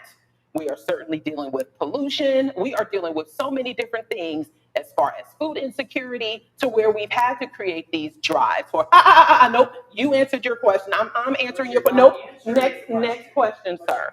Nope, nope. Go to the end of the line, come back again. Yes, ma'am. So you were asked, where do you get your moral framework? And I responded to that, yes. Basically, it's the do unto others model. Do you realize that where you're getting your basis for the do unto others model is found in Matthew 7:12? Actually, there are older schools of thought that do have do unto other the golden rule. What is considered the golden rule? Sure, excuse me? Just because something's older doesn't make it better. But you know what? That is right, and also that there is some truth to that. But however, like I said, there are schools of thought. I didn't say that there was never anything in the Bible that people couldn't learn from. I'm just saying your moral framework is My moral framework. Scripture. No, it's not. It comes from varied forms. It comes from different forms and different, like I said, my parents, my community. It comes from different things that I've read, different things that I've learned. If that is in the Bible as far as do unto others, then great. Everyone should learn from that. But does that make the God that you believe in real? No. Okay, but the whole argument, there is no reason to be good without God. No, there's actually plenty of reasons to be good without God. If you look at many of the wars that were fought in the name of God, where millions of people died, then you would certainly say that this God is not good. And like the question of slavery came up before, the fact that there is something that says God did not stop slavery. You mean to tell me that there's good in that? So there's a God that is sitting around watching all of these things happen in the world, but yet he's sitting around doing absolutely nothing. You think that's good? I don't Or, know. or there's a moral code that comes from that. Okay, well, just because someone does something in someone's name doesn't mean that the person that they're doing that in their name endorses the quality of what they're doing. I could run around and do something in Dr. Hovind's name, but that doesn't necessarily mean he endorses what I'm doing. Well, Dr. Hovind could certainly put his foot down on that and say that this is wrong. And because he is an existing entity, then we would actually hear him do that. And God does. No, he really doesn't at the end of the day. Okay. Mm-hmm. Yes, sir. Just a simple yes or no will do on it. Do you believe you are a primate? Actually, yes, we are primates. We are primates. Yes, we are. But this goes back to definition of terms. I don't think the animals care at all how we classify them. They know what to look for in a mate, okay? They don't even know that we're classifying them. Carolus Linnaeus made up the classification system we currently use, kingdom, phylum, class, order, family, genus, species. And to say someone is a primate is to slap a label on of a classification that the animals don't care about. We could label all the tools in the shop as hammers because they're made out of steel, and you can pound a nail in with a wrench. Therefore, it's a hammer. You could pound a nail in with a screwdriver. Therefore, it's a hammer. So this whole classification thing is silly. The animals don't care how we classify them. They don't even know we're classifying them. And they know what to look for in a mate. We got 2 cows that are pregnant on the North 40. They're up there mixed in with the donkeys and the sheep and the possums and the squirrels and the armadillos. I promise you, they're going to have a calf. That cow didn't even think about looking at the sheep as a mate. And they don't even know what they look like. The cow doesn't know what he looks like, but he knows what to look for in a mate. So I think that God designed them to bring forth after their kind. All scientific observation for all of human history would say that works. It's all we've ever seen. When God said they bring forth after their kind, that's all we've ever seen. This is not science. This is somebody's religious belief that all these kinds of animals came from a common ancestor. You can believe that if you wish, but please don't call it science. Nobody's ever seen a whale produce a non-whale. There might be 20 kinds of whales now. They might have diversified, but they're still whale. But they got whale connected to the butterfly. You can tell all of them. Kent Hovind said, that's stupid. And I'll debate them all. Real stupid. Okay. Tell them all, okay? Bring them on. Go ahead, brother. Hi, my name is Jeff Stafidi, and I was an acquaintance of Jeffrey Dahmer. Now, he killed these people. Get it where they can hear it. You were an acquaintance of Jeffrey Dahmer. Jeffrey Dahmer. And he had killed these people and ate parts of their body because he wanted some of their attributes. He wanted darker skin, he wanted curly hair, he wanted muscles in his arms, he wanted to run faster. Now, where does his morals come from? Now you're asking about. So the question is, where did Jeffrey Dahmer's morals come from? Actually, having watched documentaries and reading up on Jeffrey Dahmer, I'm not sure that's entirely accurate. He definitely, because he didn't just simply kill black men. He actually first killed young white men. And that was out of, according to the documentaries and the research on him, that was due to his trying to satisfy his need for companionship. And when these guys tried to leave him, he killed them. And yes, he did eat parts of their bodies. Now, as far as him wanting darker skin, I'm not sure if you said you were an acquaintance of his, and did he say that, or did that come out of his mouth, or? It wasn't darker skin. He wanted to get their skin, whatever their texture. Well, no, I'm not sure if it was just assumed or it was found out later, but that's what I had found out. Okay, so again, I think that's disputed. I mean, I'm not, and also I'm not kind of sure where I'm sure he grew up with both his parents. He certainly did not have a perfect childhood. I think there was something that could have been, there could have been something in him that some sort of trauma, whether it was mental or emotional in some way. I don't know exactly what caused that. It could be a number of things that define serial killers and how they operate. Now, they may think that they are doing something moral. Maybe they know it's wrong, but I don't think that that was a good moral to kill innocent people and then take parts of their bodies because he may have wanted to, that he may have wanted to graft them and to make him look that to me is, and ironically, speaking of Jeffrey Dahmer, I guess he found his faith in prison. So there's no telling whether or not he found that that was wrong later. So if you're asking about whether he felt it was moral at the time he was doing it, or maybe he found it or it changed later, because people's sense of morality can possibly change depending on their experience, depending on what they've learned. So that's kind of a question that is broad, if you will, because you have to be talking about different areas of, different aspects of his life. And so, and because of course he's not here to answer that, then we're just speculating. Yeah. You're welcome. So is it possible for a person like Jeffrey Dahmer to change later in life and get actually converted and say they're sorry and wrong? Is it? Well, I mean, he certainly did. Do I think that he was properly held accountable for his actions? I guess the way he died may show that. Sad. Yep. Yeah. Yes, sir. Go ahead. Correct. Well, I can show you all the scientific articles. The scientists are all agreeing. They've measured the distance to the moon several different ways. Parallax trigonometry is one way. But let's see. I got that slide number 1, seminar part 1. Well, she asked. Well, I can say all of the scientific evidence is that the moon is moving away. There's mathematical ways to do that. Optical. The moon's close. The moon's close enough to know, to measure. Okay. Some of the other planets are not. Pardon me?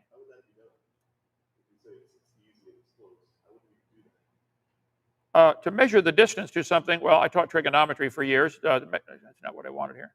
To measure the distance to the moon. There it is right here. Yeah. Well, the point. Yeah, I think you're missing the point, though. 238.9 thousand miles. Right. Parallax. Yeah, parallax. It probably take observation over a long period of time and be complex mathematics. You have to take into consideration the rotation of the Earth. I'll just show you the articles themselves. What's that? Oh, NASA. I don't know if I need any help on this, but go ahead. All right. And they put it up there. Even before that, they knew the moon was moving away.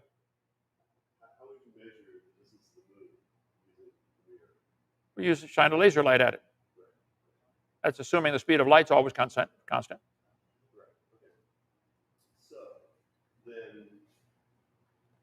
But let me finish. Let me reiterate my point. They measured the distance to the moon before there was a mirror on the moon. They didn't wait. Yeah. They measured the distance to the sun thousands of years ago.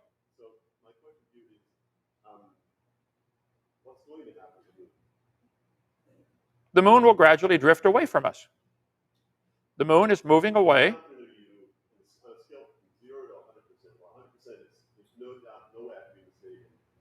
All confidence, no doubt. And 0% is all doubt, no confidence.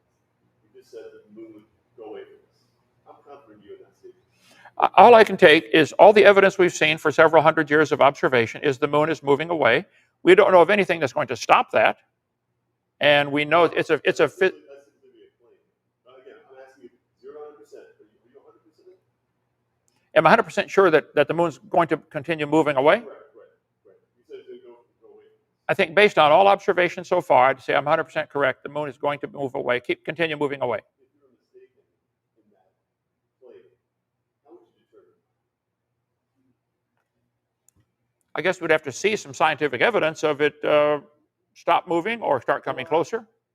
We've seen no scientific evidence of any animal producing a different kind. It seems like the distance of the moon to the Earth is really crucial to your scientific worldview. No. I believe the Bible is true before I knew about the moon moving away. That's also important to understand. Right. So it's really not the reason why. It's kind of a smokescreen. You put that up, Beth? You kind of pat on the back. But even if you were to accept that, well, maybe I'm mistaken on the moon was 0 you gave the 1.2. Even if you were to be convinced that your view of the moon Earth system is incorrect, you would still believe in the God. Is that correct? I'm open to any observation. I've seen no way to explain complex things without a God. I admit I believe in God. It's my religious belief. She does not admit she has a religious belief that there is no God. It's not The moon- religious belief, but that's okay. The moon is. I'm interested in the real reasons why you believe in your God. And the moon seems to be an example to it. No. The moon is a factor about the age of the Earth. The Earth could be billions of years old and still be made by God. Okay, so if you're mistaken about the orbital mechanics of the Earth and the moon, would that change your belief in what you consider to be the age of the Earth? No, because your satisfaction that your understanding of the Earth moon system is incorrect. No, there's Would that probably change your belief? no. There's 40 different ways. So the moon Earth thing, again, Let me give you an example. why you believe Okay, Earth to be as old as you believe. if somebody claimed this Bic pen, no, this will answer your question. I think I made my point. Yeah, I think you did. I think you did too. Okay, I think you made your point very well. Right. Now, if somebody told me this pen was 5,000 years old, I would point out ballpoint pens weren't invented until 1888. That would prove the 5,000-year claim wrong. I still don't know when it was made, but it proves that claim wrong.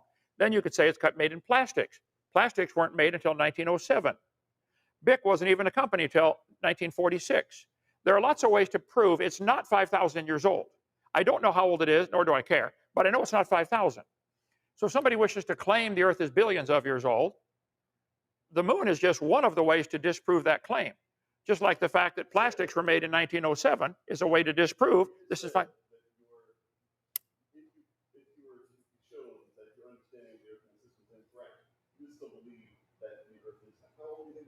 Because there are many other scientific evidences that it's less than millions of years old. The moon is, sir, get a life. Listen to me. The moon is not central to my presentation. Okay, there are hundreds. There are probably 40 different scientific clear ways, and many other ways that indicate the Earth is not billions of years old. The Earth is spinning. We're spinning around. We're slowing down 1,000th of a second every day. That's been measured. That's why we have a leap second. Google it, leap second. That's another indication it can't be billions of years old. Step outside and you'll see the sun is burning.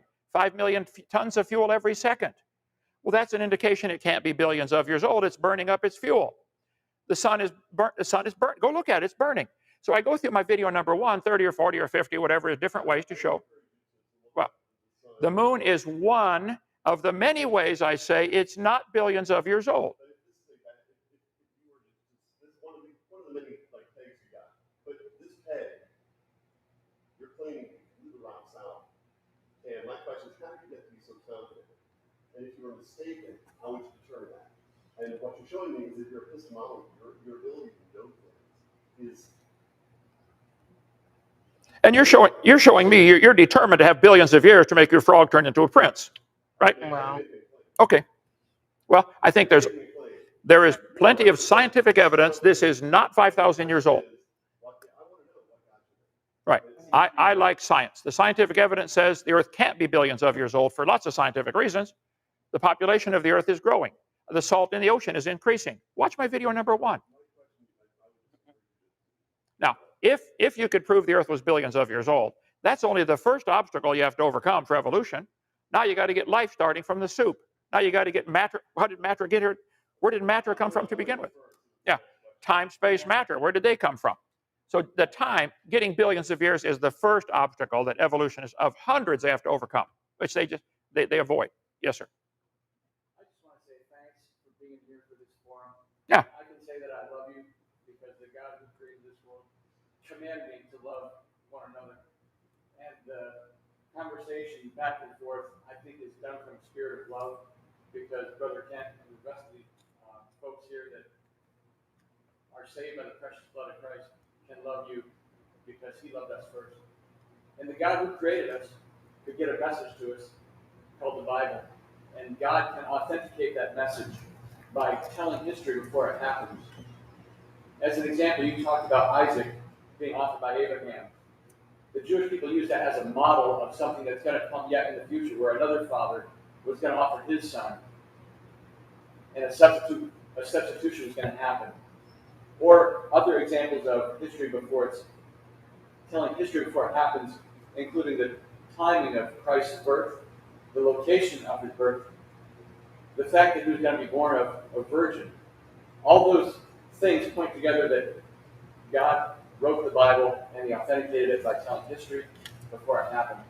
There are other examples from people that are more articulate than myself, and I hope that someday you'll come to the realization that God has something very special in mind for you, and that this might have been the point where a seed might have been planted. Well, I certainly appreciate your comments there. I appreciate you coming to this debate. I don't agree with what you said at all, but I think that no, I do think that there are older forms of the Immaculate Conception story, like the story of Horus and Osiris and Isis. There are older, and yes, there has been Jewish mythology, which is basically the Old Testament of the Bible. So there are things that people believe, and far be it from me as a non-believer in any of them to try to take that from you. However, I would not simply say that, well, you're going to just simply come to the realization that you're wrong. If you choose to believe that, then okay. But as long as you're making an informed decision about what you believe or don't believe, then that's fine. Then we can probably exist better. Now, do I think am I ever going to believe in a Christian God? No, I will not. And I'm okay with that. That is a part of what y'all call my salvation. I am at peace with that. I am okay with not believing in any forms of God, spirits, or supernatural beings due to the lack of evidence in them. Does that mean that we can't be better human beings for each other? Absolutely not. We certainly can. So, but thank you for that. I certainly thank you for, being able to engage in this conversation and listen. No more from here. Any more on the line there, brother?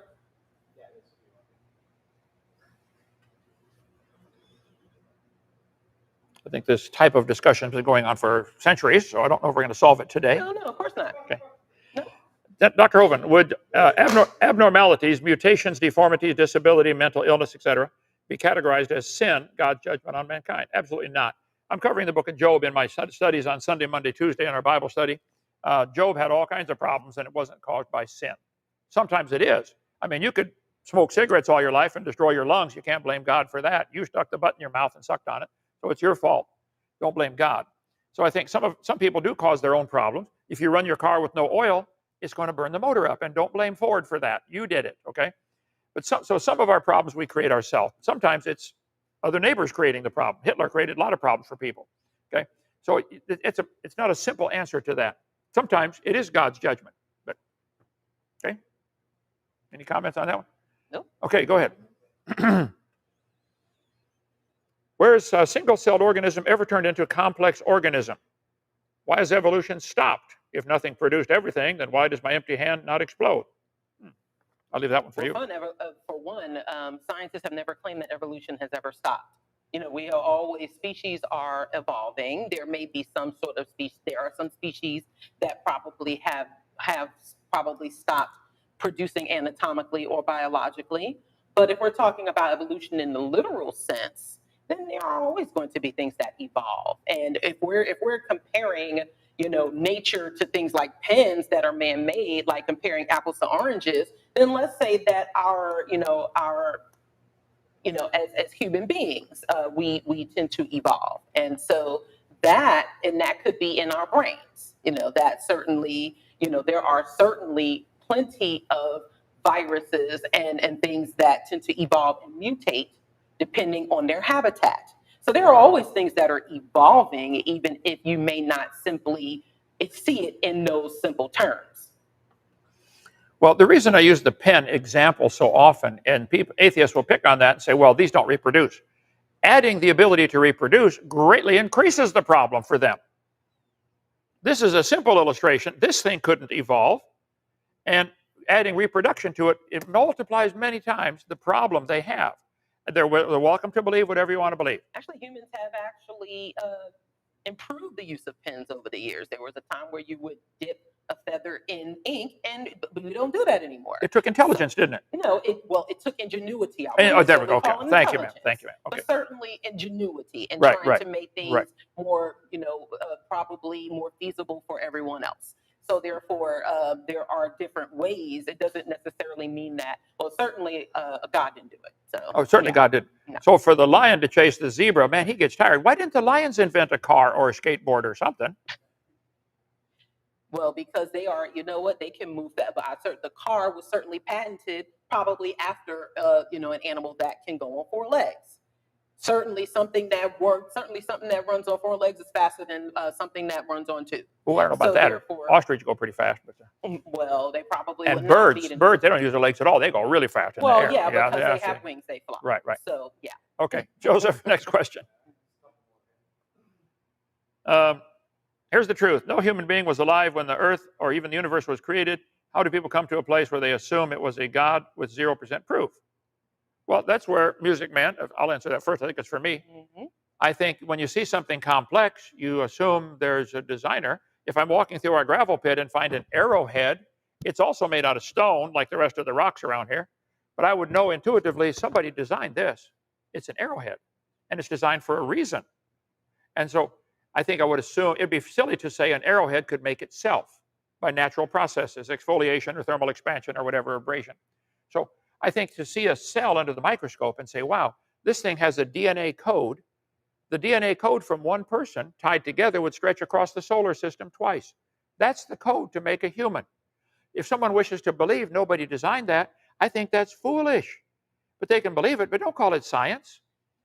To see an arrowhead laying in the gravel pit, it would be foolish to say nobody made it. To find a screw or a nut or a bolt laying on the driveway would be foolish to say nobody created it. Somebody made the nut or the bolt or the screw or the nail. And it's foolish to say there is no God. The Bible says the fool said in his heart there's no God. That's what it says twice in the Bible, Psalm 14, Psalm 53. So I think just normal intuition would say somebody had to make it. The difference is we admit we believe that by faith. They do not admit theirs is a religion. She'll deny it right now. Go ahead, deny it. I most certainly will. There you go. I'm not even denying. I'm stating that it is it's not a fact. Religion. No. Okay, it's a fact.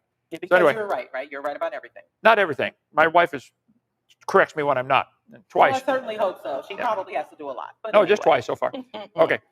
So what's your answer to this one? Since no human being was alive when the earth was created, how do people come to the place where they assume it was God? What's your answer? Do you have any comment on that one? Well, thank you for that, Music Man Dre. So I am not the person who's coming to that place that I'm assuming that it was a God. I don't assume assuming there's no God. Okay, no, okay. He said, how do people come to a place where they assume it was a God with 0 proof? That's the question that we ask y'all. That is the question that we ask, that y'all are saying that God did it. You're saying that it is according to your belief, and that you're sitting up here trying to debunk all of these other scientific claims, but yet you are not producing much of anything that shows that your belief is true or even better than what science claims. I think I produced plenty, but that's okay. Joseph, next question, and it's lunchtime, and we've gone 2 hours now. Oh, hang on, one more from the audience.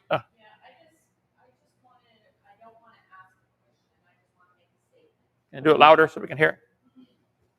I would just like to make a statement. I hate to go back to this subject because I know it was a sensitive subject, but in the Bible, when God first created Adam and Eve and they had children, there were no downtown stores. There was nowhere to go for food. Should someone's parents die, those children had nowhere to go. If you were a teenager, you lost your parents, you had nowhere to go.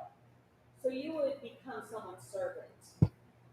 Is that necessarily true? Because in different civilizations, and I hope I'm talking into the mic, I'm responding to, there were different cultural civilizations that if there were relatives that they would take them in, then they might become orphans or maybe adopted by other families. That would be what communities are for, to help raise, like, let's say if there was a child whose parents died unexpectedly, then someone else would hopefully step up to raise them as a community, not necessarily becoming their servants.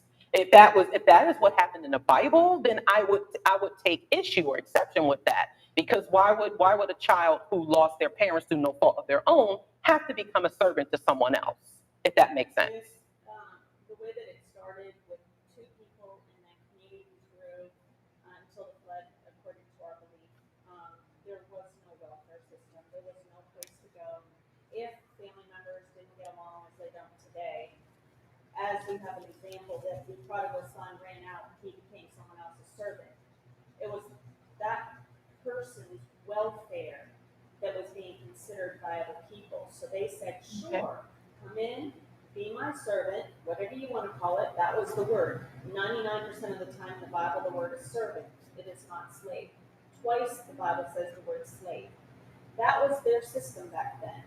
You worked for me for so long, we agreed upon that. They married, they had families. When the time was up, they left. So really it was a welfare system under the name of servanthood. Joseph was stolen and sold, and God did not like that. But because this whole system was created to take care of people, God gave them rules. So he never did condone evil. And a lot of what people did became evil, but he never condoned evil. Well, again, that just becomes to, and these are the things that you believe in the Bible. Right, if people's going to accuse the Bible of being evil, I'm here to say that that was not an evil thing. That was their welfare system. Yeah, okay. Well, if I choose to go, if I tell somebody, look, I need a place to live, I'll come live at your place, I'll work, I'll fix your cars, I'll mow your grass, I'll be your servant for the next 3 years in exchange for a roof over my head and utilities and food. That's not slavery, it's an exchange. Well, you're... and she's saying most of what's in the Bible is that type of arrangement, as opposed to, but we're over time and we're off on a different topic. But okay, yeah. Any more important ones there, Joseph? All right, then. Somebody heard you believe in a firmament. They want to know if they're flat earth too. Kansas is flat, part of Nebraska is flat, and the rest of it's round. So no, I'm not a flat earther. Did you have a comment on that? No. Okay. That's it for me. Well, Mandisa, thank you for coming. You're welcome to come back anytime. Bring the family next time. If you got time to stay after lunch, we'll give you the tour if you want to stay, unless you got to drive back to Atlanta. But stay for a couple days. We got a cabin for you. We've been open for free for 8 years. We'll feed you, house you. After a couple days, we give you a hammer, put you to work. We got lots to do around here. Thank you so much for joining us. Any closing comments? No, thank you to everyone who tuned in. Please visit Black Nonbelievers website at blacknonbelievers.org. We are an organization that supports not just Black folks, but other allies. And please do support our work. We co-sponsor a student scholarship and other humanitarian efforts. So yes, please do learn more about us. It was Black Nonbelievers? Correct. Black Nonbelievers. Okay. Yes. Good.